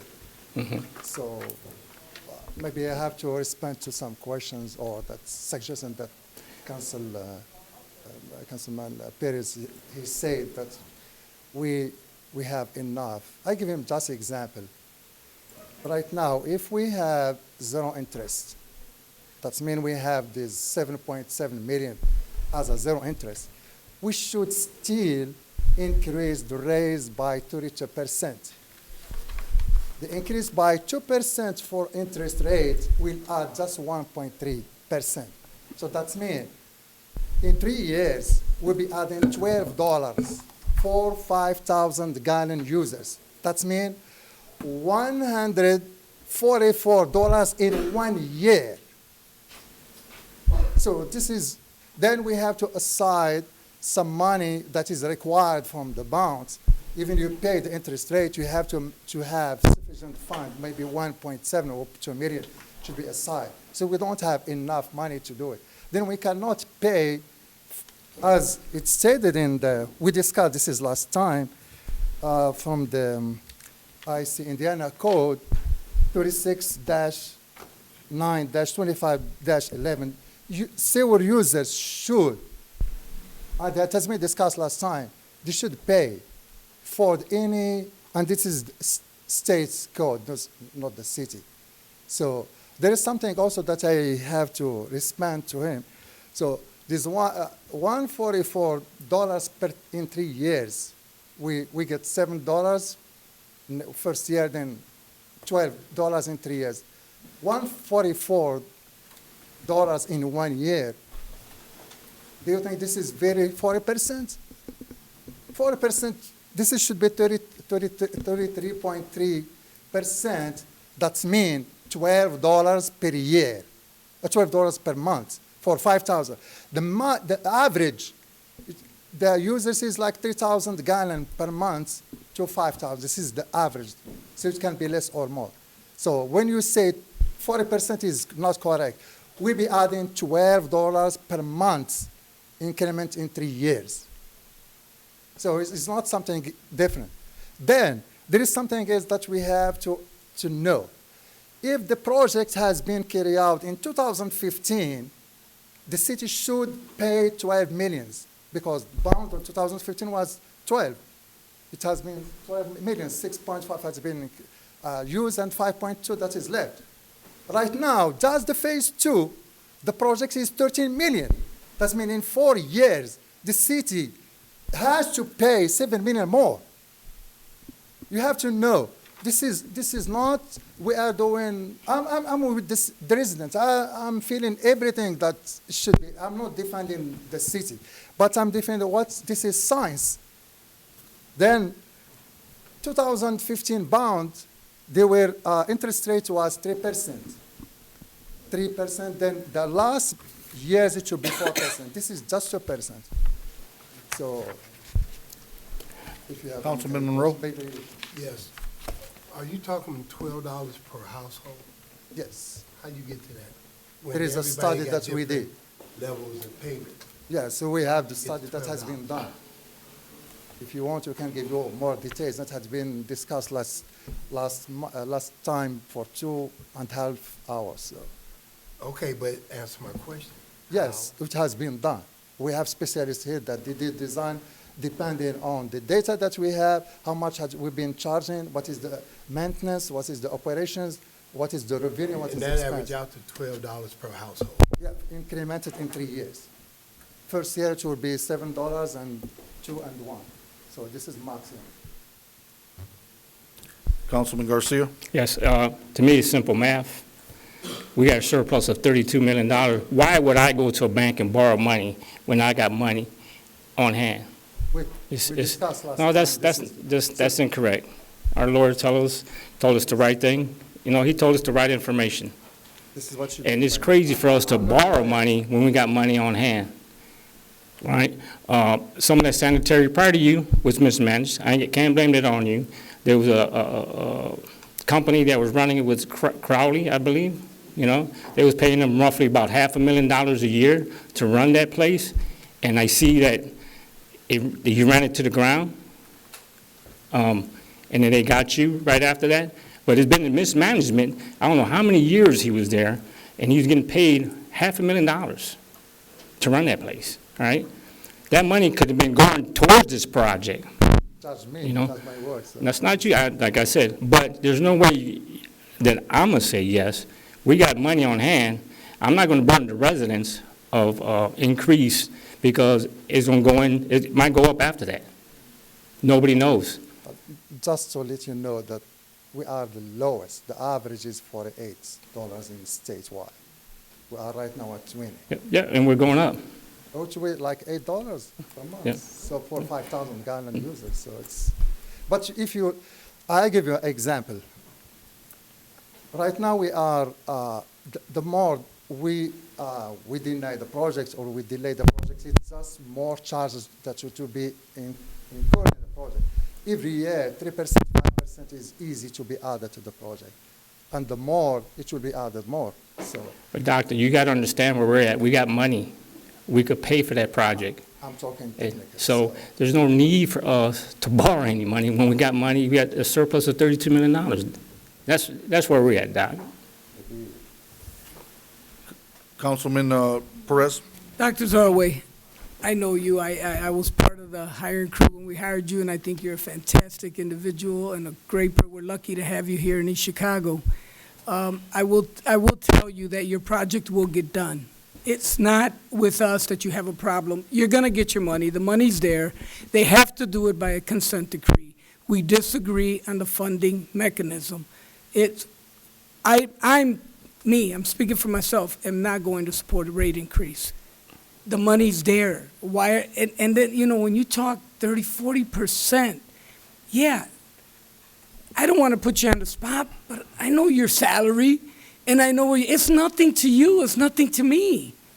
But to that senior that's living on a Social Security check, $12 matters whether she can get her $10 medication at Walmart or whether she's going to have to pay her bill. And I know because you want to get the project done, you want to fulfill the consent decree. I get that. It will get done. We just disagree on the funding method is all it is. Councilman Medina? Mr. President, you could add my name to this document. Already. Any other questions? Councilwoman Vasquez? Comment. And Councilman Perez, I respect everything, you know, your opinion and facts that you present. But I have to say this. I can't believe that we keep saying 30, 40%. I know that that's what it's going to be, but the residents are saying 30, 40%. They're still not everyone is well informed how much it's going to actually be per month. And that's if they use 5,000 gallons. Yeah. Now, I know in a single-family home with 2 or 3 people, the average use is about 3,000 gallons. 3,000. Am I correct? Yeah, So 3,000, for 4,000. some, and for someone, one person by themselves, I'm sure $7. they don't use, I'm sure they use way less than 3,000 gallons. So I'm- again, all I can say is, I'm not trying to interrupt you, but all I can say is, let's not instill that fear in some of our senior citizens that think that they're not going to be able to live if they have that increase in this bill. The $7 per month. Can I respond to that?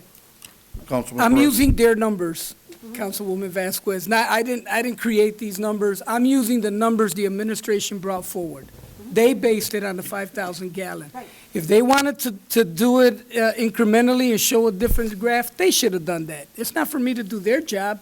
It's for me to comment on what they presented here. And those percentages are what they presented. And I respect what you're saying. All I'm saying is, let's not keep instilling fear in some of these senior residents or in the community that they're not going to be able to live, and not every household is going to pay $12. If you're a single person by themselves, you know, it's not going to be $12. But when they hear the 30, 40%, doctor, that's, you know. Then what has been responded to him last time, we sent a graph for each year. Phase number 1, first year it should be $7 or $8, then it should be $3 and $1. This is how it's been sent. Councilman Garcia? Yes, Doctor, you said it's based on a study. That's all it is, based on the study. Also, what I heard last council meeting was, depending on the number of users, you might have to raise the rates again, depending on the number of users. That's what was said before. So, but hold on. So it's just a study. Okay, that's not written in stone. It's just going to go up that certain amount. It's not written in stone. So it's just a study. If if users go down, rates are going back up. Depends. No, it was said at last meeting. The study is not study something. We have the data. That's how much we being charged. What is the operation? So this study is on real Yeah, numbers. and my question to the guy that last meeting was, if we get less users, what's gonna happen? Rates go up. Then, question for you, how we can resolve the issue? To have this growth going up, you have to bring investors. How you bring investors? You have to settle infrastructure. First of them is stormwater. To bring investor, you have to invest. You cannot You bring... know, Doc, and I totally agree with you. You know what? I agree. You know why? Because it should have been planned. It should have been planned. It should have been brought to us. You know what? Let's come up with a 5-year plan. Well, let's come up with a 10-year plan. Guess what? Then we're included in this. But this is brought to us in the last minute, Doc. It's not fair. It's not fair. Good evening, Council, President. My name is Andre Riley. I'm a financial advisor for the utilities. To answer your question, Councilman Garcia, when I spoke about if users' usage, so in any one year, users can vary. That happens all over the state, all over the country. So to put it in a vacuum and say if users go down, usage goes down, well, costs change a little bit. We project that out as best we can based on the information. We follow industry standards in developing a cost service study.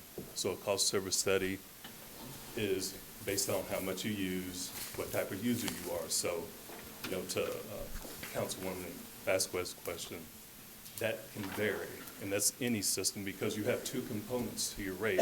You have the base charge, no matter how much you use, there's a fixed component. This is industry standard, is very common throughout the state. Then you have a variable component based on the amount of usage. So your meter size, it's usually factored up based on equivalency. That's one component. Then the other component is the flow rate. So every month your bill can change a little bit, but those factors don't change once you set the order. So when I spoke, I did say you can't just put it in a vacuum because there are things that will change, and over time, no one can say. But really the rates. Well, you just proved my point that it can go up, so that's what you basically just said. But it could go down as well. Correct, yeah. I'm just saying in a vacuum, that's just any. Well, just to let you know, rates has never went down in this city. I don't think any city has dropped rates. I think they continue just either to hold them or raise them. So I never seen a city drop rates, but you just proved my point that there is possibility that if users go down, the rates can go up. I'm not, that is a possibility. There's a possibility that if users and usage, because there's two components. The fixed is based on the number of users you have in the system. The consumption, that other component, as that varies, your amount of revenue you recover to cover those costs could change too. In every study, that's why we recommend doing a study about every year, because sometimes your determinants or your inputs change. Correct. But to the best of our knowledge, based on trends, the industry, what's been happening here, the studies based on those components. Thank you.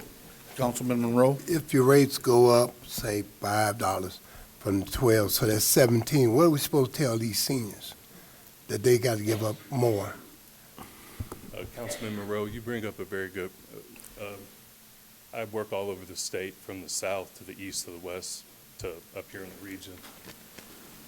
State statute controls rates and charges of water, sewer, stormwater, whatever utility bills you may have.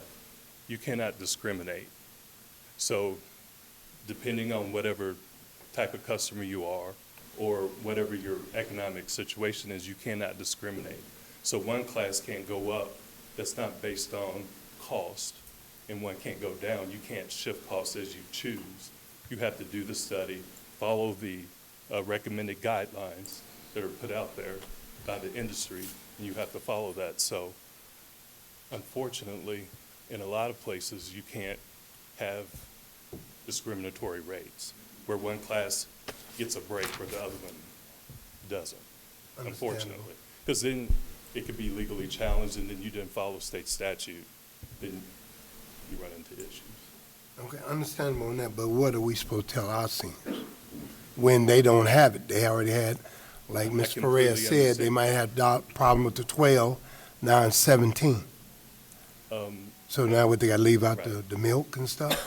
And to Councilman Perez's point, the rate is a component of various things. There's, operating costs, there's debt service, there's capital. So there's a budget, like a household budget, just like anything.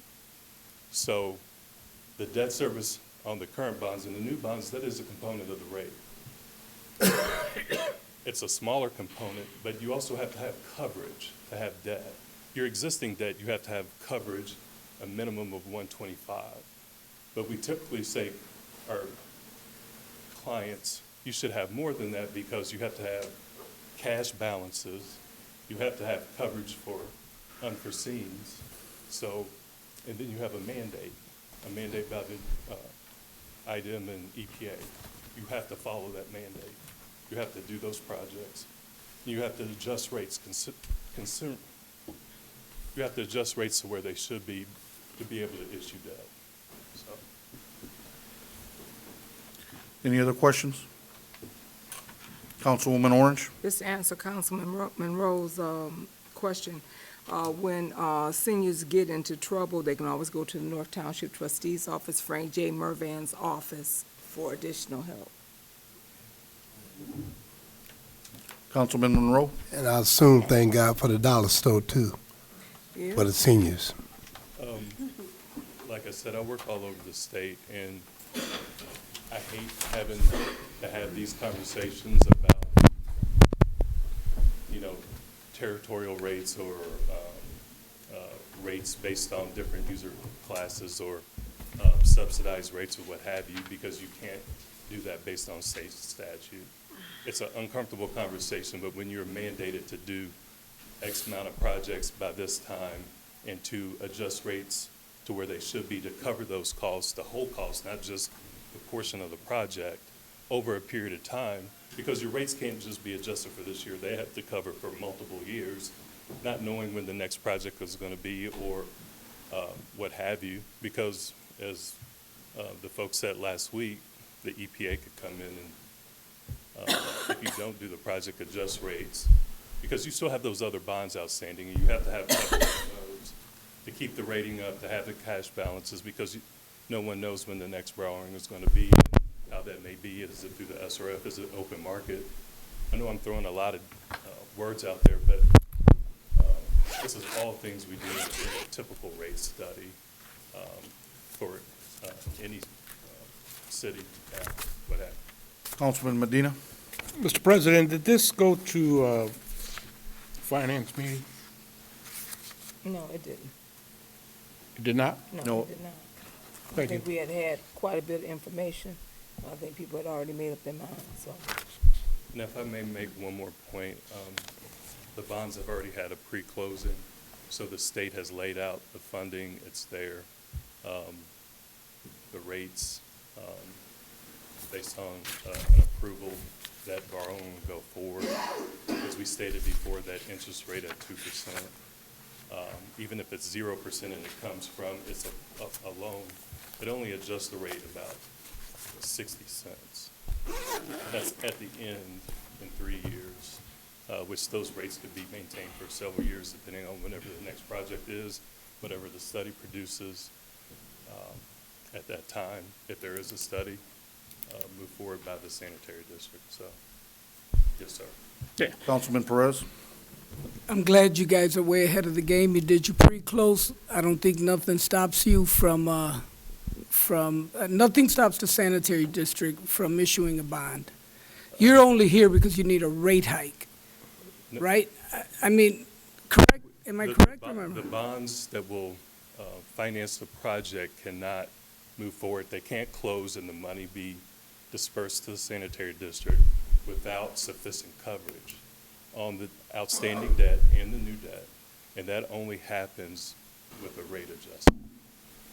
And so if you don't meet the coverage, SRF, the state will not close on that financing So that means everything that the utility, the engineers have been working towards stops. And this is the way, what you're saying is based on the way you crafted this.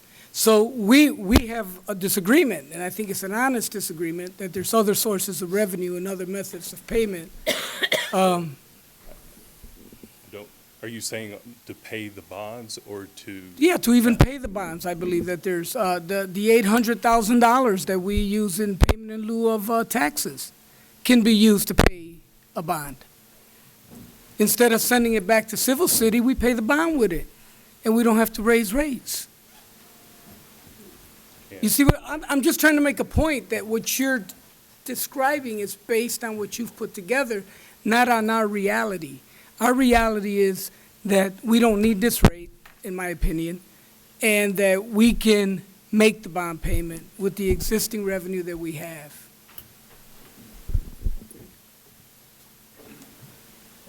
Councilman Garcia? Yes, have you seen any other money used to fix the stormwater problems, like fees instead of sanitary fees? Can you repeat the question, because I'm not Have quite. you seen other money used for, to fix stormwater problems? When you say other money, and this is a combined sewer overflow, so it's sanitary sewer and stormwater. The stormwater has its own fee, and it covers its own costs. This is a sanitary issue, so. So, And when you say other how about money, those fees? Where do those fees go? The stormwater fees? Yeah. I'm not, I guess I haven't prepared for the stormwater, but the CSO issue is a combined sewer overflow issue. The stormwater, which the doctors, controls or manages, those fees come from, or those are passed on to the users from another source, and it goes to cover other costs. So those departments are separated. So we're just talking about covering the cost of the sanitary. Correct, but I know there's fees on that end that we cover also, so that's what I'm talking about, so. But that's one of the things that we're discussing now, and is brought to us in the 9th hour. You know, this could have been brought before us. This has been in litigation for I don't know how long. This was foreseeable. It could have been brought to this council. It could have been brought in the finance chair, and we could have some meetings on it. We could have discussed a lot of things.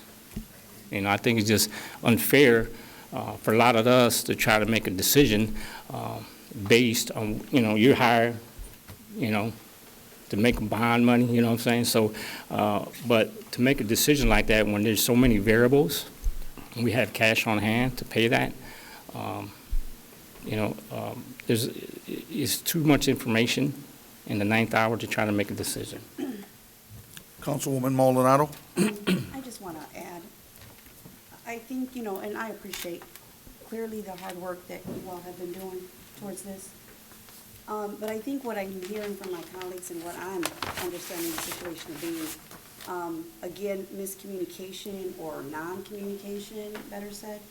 See, we all get elected by our constituents, and we're responsible to them. We're their voice on this council. So when you all make decisions, which I understand what you're doing, however, we're not at the table. We're not communicated with, and then, as my colleagues say, at the 11th hour, at the end, this is brought to us with no other decisions, and I commend Councilman Perez for doing that legwork and having all of those findings and those options brought to this council, something that could have been done prior so that we wouldn't be where we're at now, because personally, I will not support a rate increase for the residents. For those seniors or for those other people on fixed incomes, I will not do that, because it's not guaranteed, as I've heard today, that $12 is it. Because we don't know whether or not next year somebody's medication is going to go up. We don't know whether the price of food is going to go up. We don't know whether they're going to lose some kind of income for my residents or for the residents here across the city. We're not knowing. So people's income could change, which means now all of a sudden they have additional fee, additional monies to spend on water, sewage rates, or whatever it is. So I have an issue with it. How do we come together the executive branch, the legislative branch, work together towards something, I think we wouldn't be where we are today. And I would just advise in the future that we have those kind of discussions. That would be my statement towards that.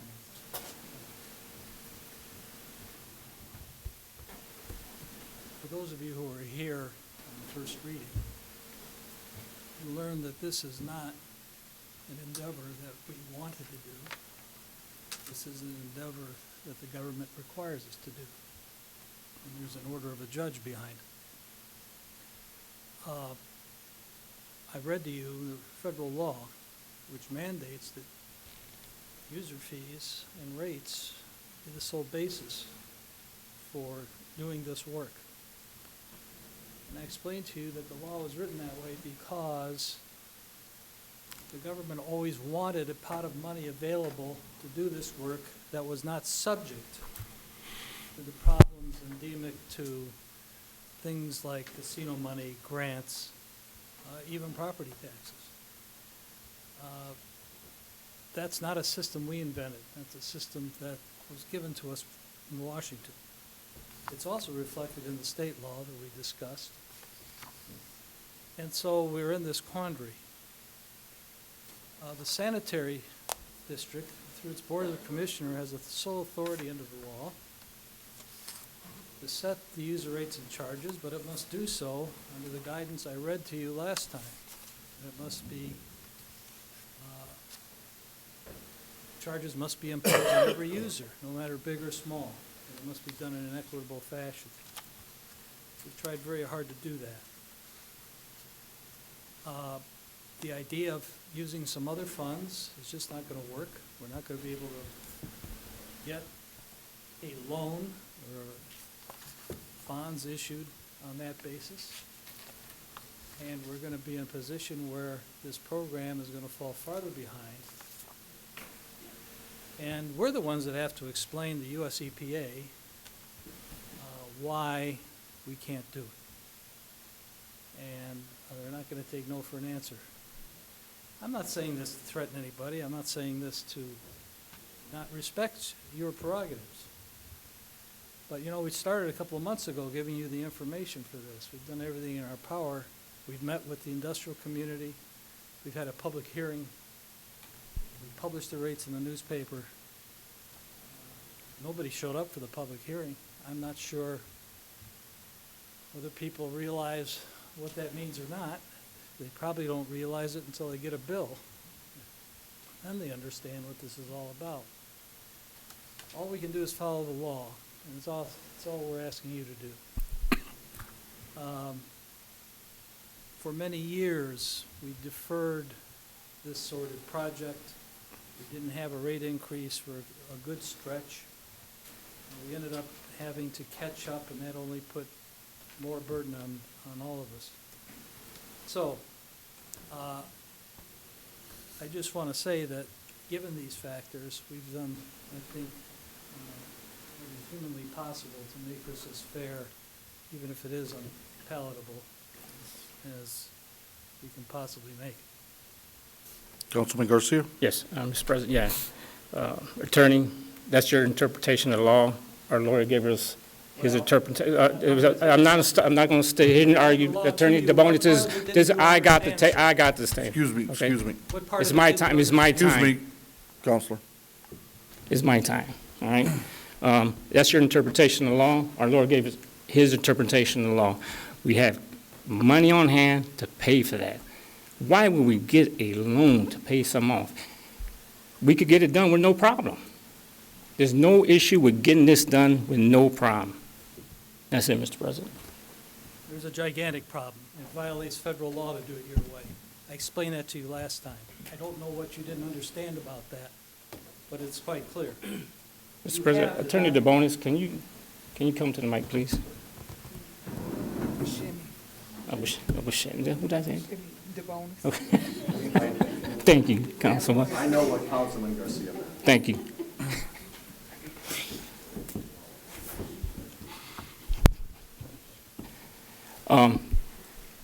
Your interpretation?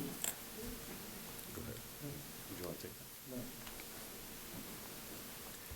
I disagree with the legal opinion that Attorney DeBonis has provided to you.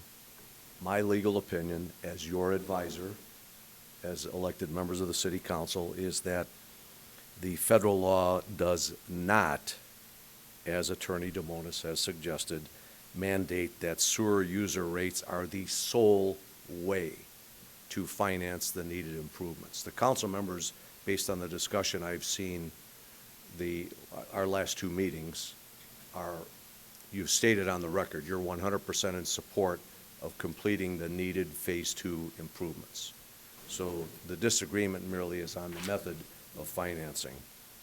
And I also respectfully disagree with the opinion provided by Attorney DeBonis that state law mandates that the method of financing for these Phase 2 improvements is sewer user rates.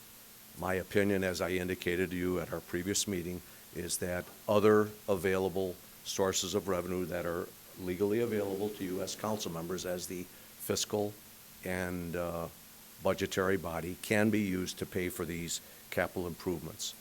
Additionally, councilmen and members of the council, Mr. Dalton can best address the statement that was also made by Mr. DeBonis, counsel for the sanitary district, that if this rate increase is not passed by the council, that the project will fall behind. Steve, do you want to address that issue, please? Mr. President, would you like me to step up? For a minute. I think I'm going to follow what you said, John. I would agree, I believe, with everybody who just stood here that this won't close with the state if you don't pass this rate increase. I think we all are in agreement with what Andre said. It's not closing because that's how it was submitted to the state. You're not closing this bond. We have other options for a future transaction, Councilman, but it's not closing if you don't increase the rates on all the users, all the types of users. I think that's what you're asking me. And secondly, I think that there may be other sources of revenue, even stormwater, which you brought up, that could be used for portions of this project, including the cash that's already on hand.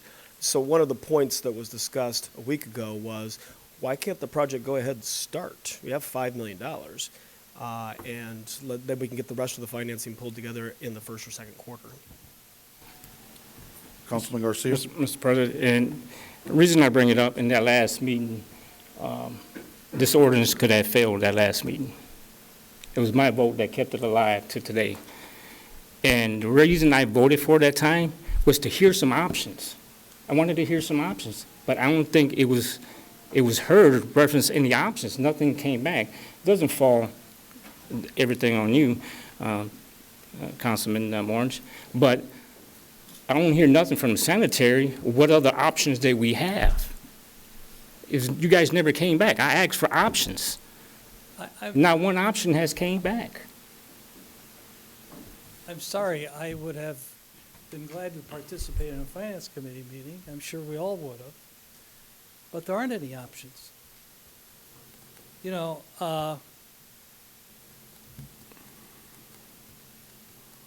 the user charge system must be designed to produce adequate revenues. Mr. President, I move that we required for go to a vote. That's what I was just going to suggest that, Mr. President. We discussed this to nauseam. Let's go to a vote. Madam Clerk, roll call to adopt ordinance 19-0027 on second reading. Maldonado. No. Walker. Yes. Vasquez. Yes. Garcia. No? Orange. Yes. Medina. No. Perez. No. Monroe. No. Francisci. No. Madam Clerk, any ordinances on third reading? No. Do we have any resolutions? Yes. Resolution 19-0017, sponsor Mayor Anthony Copeland, a resolution of the Common Council of the City of East Chicago authorizing an extension of the prescribed period of the temporary transfers to building demolition fund. So moved. Second, Mr. President. Motion was made by Councilwoman Orange, seconded by Councilman Garcia. Any discussion on the motion? Councilman Garcia? I see Mr. Bennett at the podium. Yes. What happened is earlier this year, the council authorized a loan to basically the building department for the state grant. We have to advance the money, then they reimburse us. The reimbursements have not been totally received by the city, so therefore we don't have the total funds to repay. So this would extend it, your authorization tonight to extend it would extend it in next year when we will get the money, and then we will pay it back. Mr. Bennett, didn't we do some transfer was it last month? Pardon? Did we do some transfer last month? We did transfer some additional because we knew if we didn't do that transfer, we would have had to totally stop our demolition program. So you advanced it, and now we're saying we can't get the reimbursements fast enough back. We'll get it next year, it's a grant, but under the statute, I have to ask for an extension. Any other questions for Yes, Mr. yes. Bennett? I got one for James. Is James still here? Oh, I would have let James, I'm sorry, I didn't see James.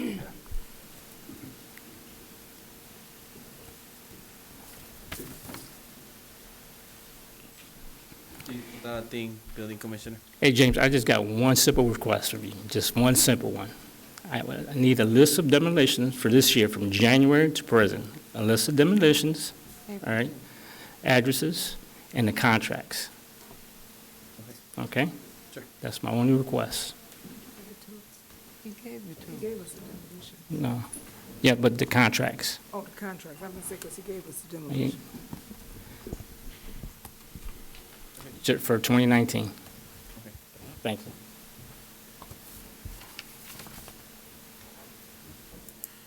Clerk, roll call, please. Maldonado? Yes. Walker? Yes. Vasquez? Yes. Garcia? Yes. Orange? Yes. Medina? Yes. Perez? Yes. Monroe? Yes. Francisci. Yes, resolution passes. Resolution 19-0018, sponsor Mayor Anthony Copeland. A resolution of the Common Council of the City of East Chicago authorizing the transfer of unused and unencumbered balance in the park non-reverting capital fund 0403. So moved. Second. Motion was made by Councilwoman Orange, seconded by Councilman Monroe to hear Resolution 19-0018. Any discussion on the motion? Yeah, Mr. Councilman Garcia? Mr. Bennett? Yes.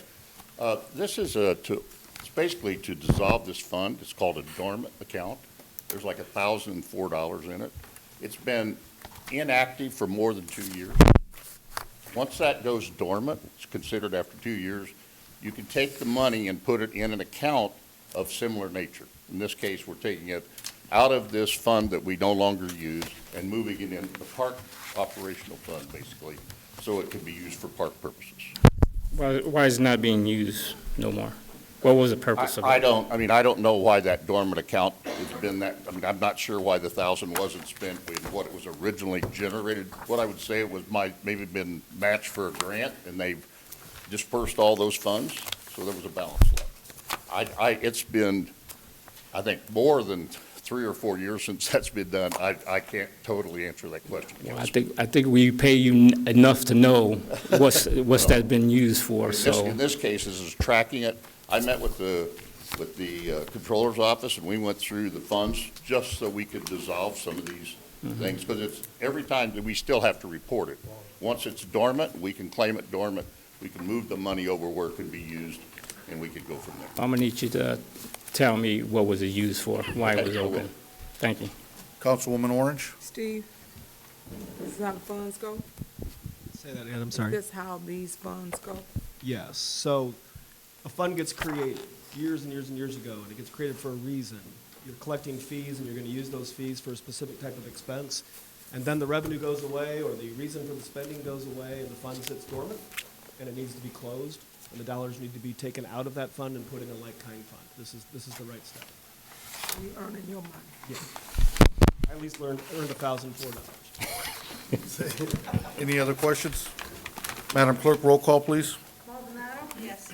Walker? Yes. Vasquez? Yes. Garcia? Yes. Orange? Yes. Medina? Yes. Perez? Yes. Monroe? Yes. Francisci. Yes, resolution passes. Moving on to old business. Do we have any old business? Yes. Councilman Garcia? Yes, Attorney Buscemi, if you could write a letter to the engineering department, because I know Guthrie still hasn't been worked on yet. I know Doug Cunningham came before us quite a few times and told us it's going to start, it's still sitting dormant. I understand there's a new contractor on site. I would like to get a list of bidders that bid it for the project. I understand there was an agreement between the old contractor and the city. I would like to get that agreement also. Who is one or two, Councilman? The city engineer.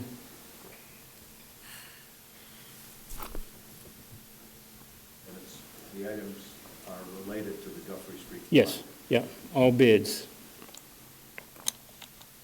Can we talk further after the meeting? Yes. So I can get the precise Yes. details that you would like me Yes. to see? Thank you. Yep. Any other old business?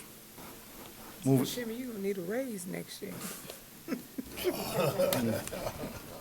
Moving on to new business, any new business? Councilman Garcia? Yes, I got a call today from a New Addition resident. They called the park department. They asked if the tree in New Addition was going to be decorated. They told them no. Elila, if you could write the park department a letter stating that we need to decorate that tree, even if we got to come over here and take some lights over here from City Hall to take over there. There's plenty all over that there's no reason why we should be decorating the tree in New Addition and in Marchtown. So if you could ask them to please decorate that. If they're not going to do it, to let me know, and I will get some things together with some residents and put some stuff on the tree over there. Ms. Garcia, could you put my name on it? Yes. Any other new business? Moving on to public expression, if you could please keep your comments to 3 minutes. I believe the first one we have is Mr. Aguilera. President and members, I'll be brief. I'm just here in support of our brothers at the Local 365. I appreciate the efforts that you guys put forward here. I think it is just and needed. You know, when you talk about traditions and norms, there are some things that are worth more than just a dollar figure. As you saw from the group that was here, this is an issue that will impact beyond the city of East Chicago, and I think that's important. And there were a lot of good things that were said here by a couple of these gentlemen, and I do feel very strongly about the city and how we are laid out and the issues that could potentially be with Homeland Security and us being an industrial base, that we should be taking and considering our public safety at a higher level than normal cities. And so I think that that's important. These people deserve to be treated fairly. And, you know, I have purposely stayed away from making comments publicly because, of course, I ran for mayor last time, and I feel some obligation to stay away from being political in this because that's over and we're moving on. But I do think that the city needs to deal in good faith, and I don't feel that they have in this case. These people deserve to have their families and the people of this city know that they're being respected and that they're being taken care of. And I think that you've seen from the number of people here what this means to the community, so I commend you. And this is something that we need to take care of. And all we're saying is try to do this in good faith. I reached out to the mayor and asked him to do so. And I'm asking you guys to make sure that this happens because they deserve to be treated fairly, and we deserve as a city to have public safety that is at a very high level. So I just wanted to make sure I comment. Thank you. All right, thank you. Next, we have Mr. Juan Fernandez.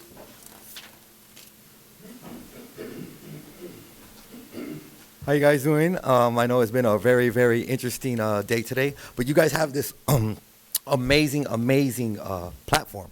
You know, you guys are the legislators in the three branches here. And one thing that was made when the founders made this country, they made it based on the three founding, the three branches. And they made it for they could be all separate from each other, for they could hold each other all accountable. When what's going on right now, I just see it as, you know, you guys have this obligation to take care of your constituents. And we have to make sure that our constituents has the top of the line in first responders and in education. And that's my main thing is this. You guys have to sometimes branch away from, you know, the other branches. And, you know, I just, you know, I love almost everybody here. I know everyone on a personal level. And, you know, 6th District Councilwoman is one of my biggest mentors. And on Channel 21, during ECTV time, during Citizens in Action, they told us to stand up, hold our people accountable. And, you know, and that's you know, and I love her to death. And I just hope on the second reading of what comes up for the Ordinance 29, I just hope that all of you guys could unanimously get a vote of everybody vote in favor of it. And then on the third reading, I hope there's not one person that votes against it. Because, you know, at the end of the day, we have to make sure that we have the best people representing our city as in safety. Because this city is, what, 70% industrial. So we have to make sure that my daughter lives 6 blocks away from the oil refineries. I have to make sure that whoever is going to be the first responder there is making sure that my daughter's safe if an explosion happens there. I don't need someone to be 16 hours in and tired and unfortunately something bad happens. So it's hopefully you guys can all work together. And like I said, I love every one of you guys because you guys are my daughters and my representatives in the city. And I just hope that you guys could somehow figure it out and work together. And like I said, we've got 3 branches and they all have to be different and they all have to have their separate views on things sometimes. And this is one of them. Thank you, guys. Thank you.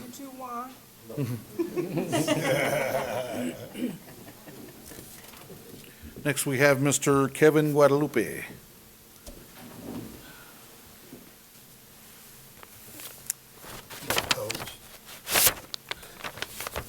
Thank you.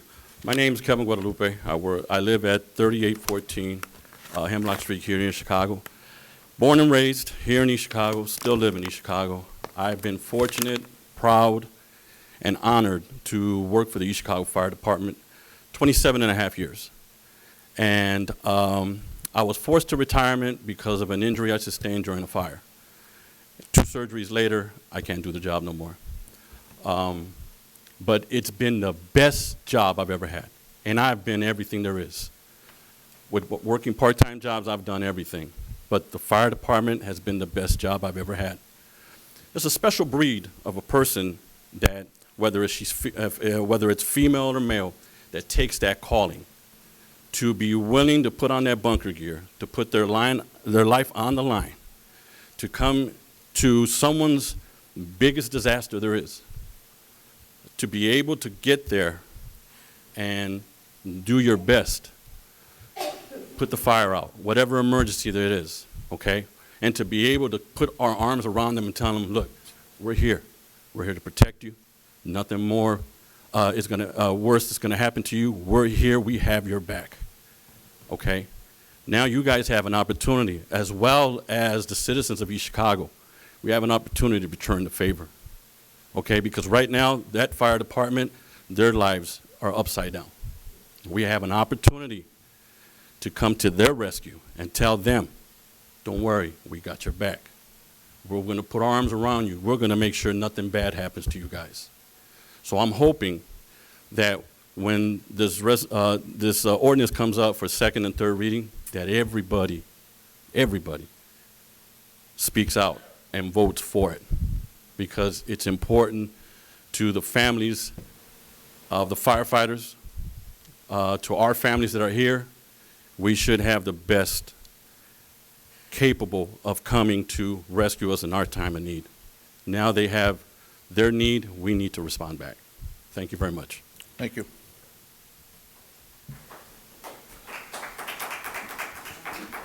Next, we have Arturo Garcia.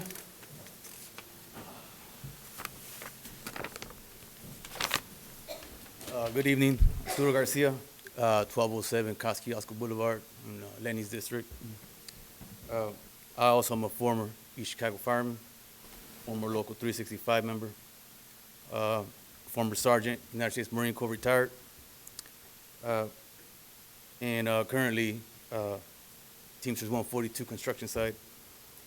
I just wanted to say that we just ratified our contract also at our company with our union. And the way we went about it was we had 3 reps, and they sat down with the executive officer of the company, vice president, and along with management, and they hashed out an agreement. Not everybody got what they wanted, but at the end, we shook hands, and I believe that's how you negotiate your contracts. What you don't do is you don't go on Facebook and blast Chief Cerna. And I thought that was wrong. I don't know Chief Cerna that good. I haven't seen him in 7 years. Well, I've seen him, but I haven't spoke with him. So it's not like I'm doing him a solid, or he asked me to do him a solid. What I'm saying is that was petty and that was wrong, because Chief Cerna has done a lot for East Chicago. He ran the Indiana Harbor League for many years. He helped organize the UBM parades, Mexican parades, and he was also a fireman. I'm sorry, I misstated that. He was on the front lines also with us fighting fires. Chief Cerna helped train me, along with Councilman Perez. He also trained me. And I'd stick up for any one of y'all if y'all was thrown under the bus like that. And I just wanted to put on record, I wish my brothers were here to hear that. I'm happy for them that they got what they wanted, but I don't like the way they dogged out Anthony Cerna that way. And that's all I got to say. Thank you.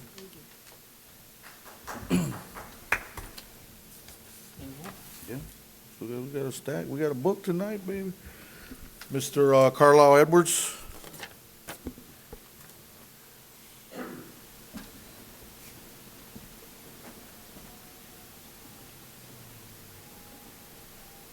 Hello, my name is Carlisle Edwards. It's been a while, but I'm glad to see you all.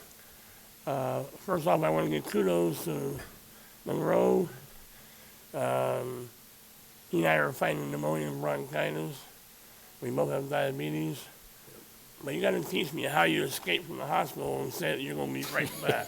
But I gotta go back. I know, but I've never been able to figure So that out. that ain't escaping. Escape and say, I'll be back. But anyway, in support of 19-0029, I would fully support everything that the state officers stated, Councilman Perez stated, Garcia stated, and everything else. Over the last several days, I've been doing a lot of research myself. Those few fire departments that went through 8s, in less than a year, the vast majority of them switched back to either 2448 or none of them are 2496, but they switched back to 4896. And the 2 most common shifts are 2448 or 4896. 2 days, 4 days off. Most of the studies done by University of Cincinnati, University of California, and other places have shown that for cost savings, for efficiency, for minimizing fatigue, that those are the 2 primary shifts that most fire departments should have. And I've also done studies, and I've also looked at a lot of things. Places such as Sacramento, California, Flagstaff, Arizona, even Ottawa, Illinois, have gone from a 2448 to a 4896, not backwards to 8s. Most of them are ignoring 8s because they found out their costs go up, their overtime goes up, and because their overtime goes up, fatigue sets in because they haven't been able to rest. At least on a 24-hour shift, you're able to rest in the station when you're not out fighting a fire. You can be asleep. That bell goes off, you're ready to go. 8 in overtime, not so much. And I will be 30 writing seconds. some more and give it to you in written form as well. But anything you all want help on, research and whatever, in addition to what the firefighters can do, I'm here for you. Thank you. Last but not least, we have Ms. Margaret Rubacava. I came here as a personal note. I want to thank Robert and Rich Medina for reaching out to me during my tragedy. October 3rd, my granddaughter was murdered. And the only camera that was able to get the make of the car was Gary. They were followed from East Chicago, from the harbor side. And I'm asking that cameras be put more in the harbor side so that they don't feel the pain that I'm feeling right now. The streets are dark. They're shooting constantly, and we have no solution there, and my granddaughter is dead. And I'm not blaming anybody, but if there was cameras, they could have caught the car. They're looking for the car and Gary. The only camera that caught that car was Gary, and they were followed from the harbor. And right now, my whole family is in tragedy, where my granddaughter left 5 children. And I can't ask nobody for comfort because I can't even comfort myself. I can't comfort my son, and I don't know how to comfort anybody. But I don't want this tragedy to keep on going. The shootings in the harbor are horrific. I live on Grand Boulevard, a nice street, and all we hear is shooting, and it's too dark. The trees are covering everything. The lighting is bad. Where my granddaughter was staying at, they could have followed that car followed them from there, right on Elm Street, and it's a dark area. Today I ask that you put more cameras for us in the harbor, that you light up our streets, because you're lighting up part of East Chicago, light up the harbor. Please, so that other parents and other grandparents don't feel the pain that I have been feeling. I haven't slept good, I haven't eaten right, I don't want to go out, and my grandchildren are without a mother. My great-grandchildren will never know their mother. My great-grandson is 1 year old, 2 years old, 3 years old, and one going on 4. And they will never know their mother. So when I hear my great-grandson saying, "Where's Mommy? Where are the cameras? Why aren't you lighting up the harbor side?" I lived in the harbor all my life. It's never been the way it is now. Never. It's worse. We sit in the front in our living room, and all you hear is shooting. I won't say what happened to my granddaughter. It's under investigation. But I know that she visited Hammond Police Station, and they knew exactly what way she went home, and she got home to East Chicago. After that, going where she was at, that was the only camera that would show the car. And I'm begging for cameras to be put in the harbor side and more better lighting. Because we need safety. There's a lot of us older people, we work 2 jobs. I work 2 jobs. I don't work 1 job, I work 2 jobs. I come home late at night and I'm looking around to see if anybody's behind me. There's children out that shouldn't be out. And they're hiding in areas where you can't even see them.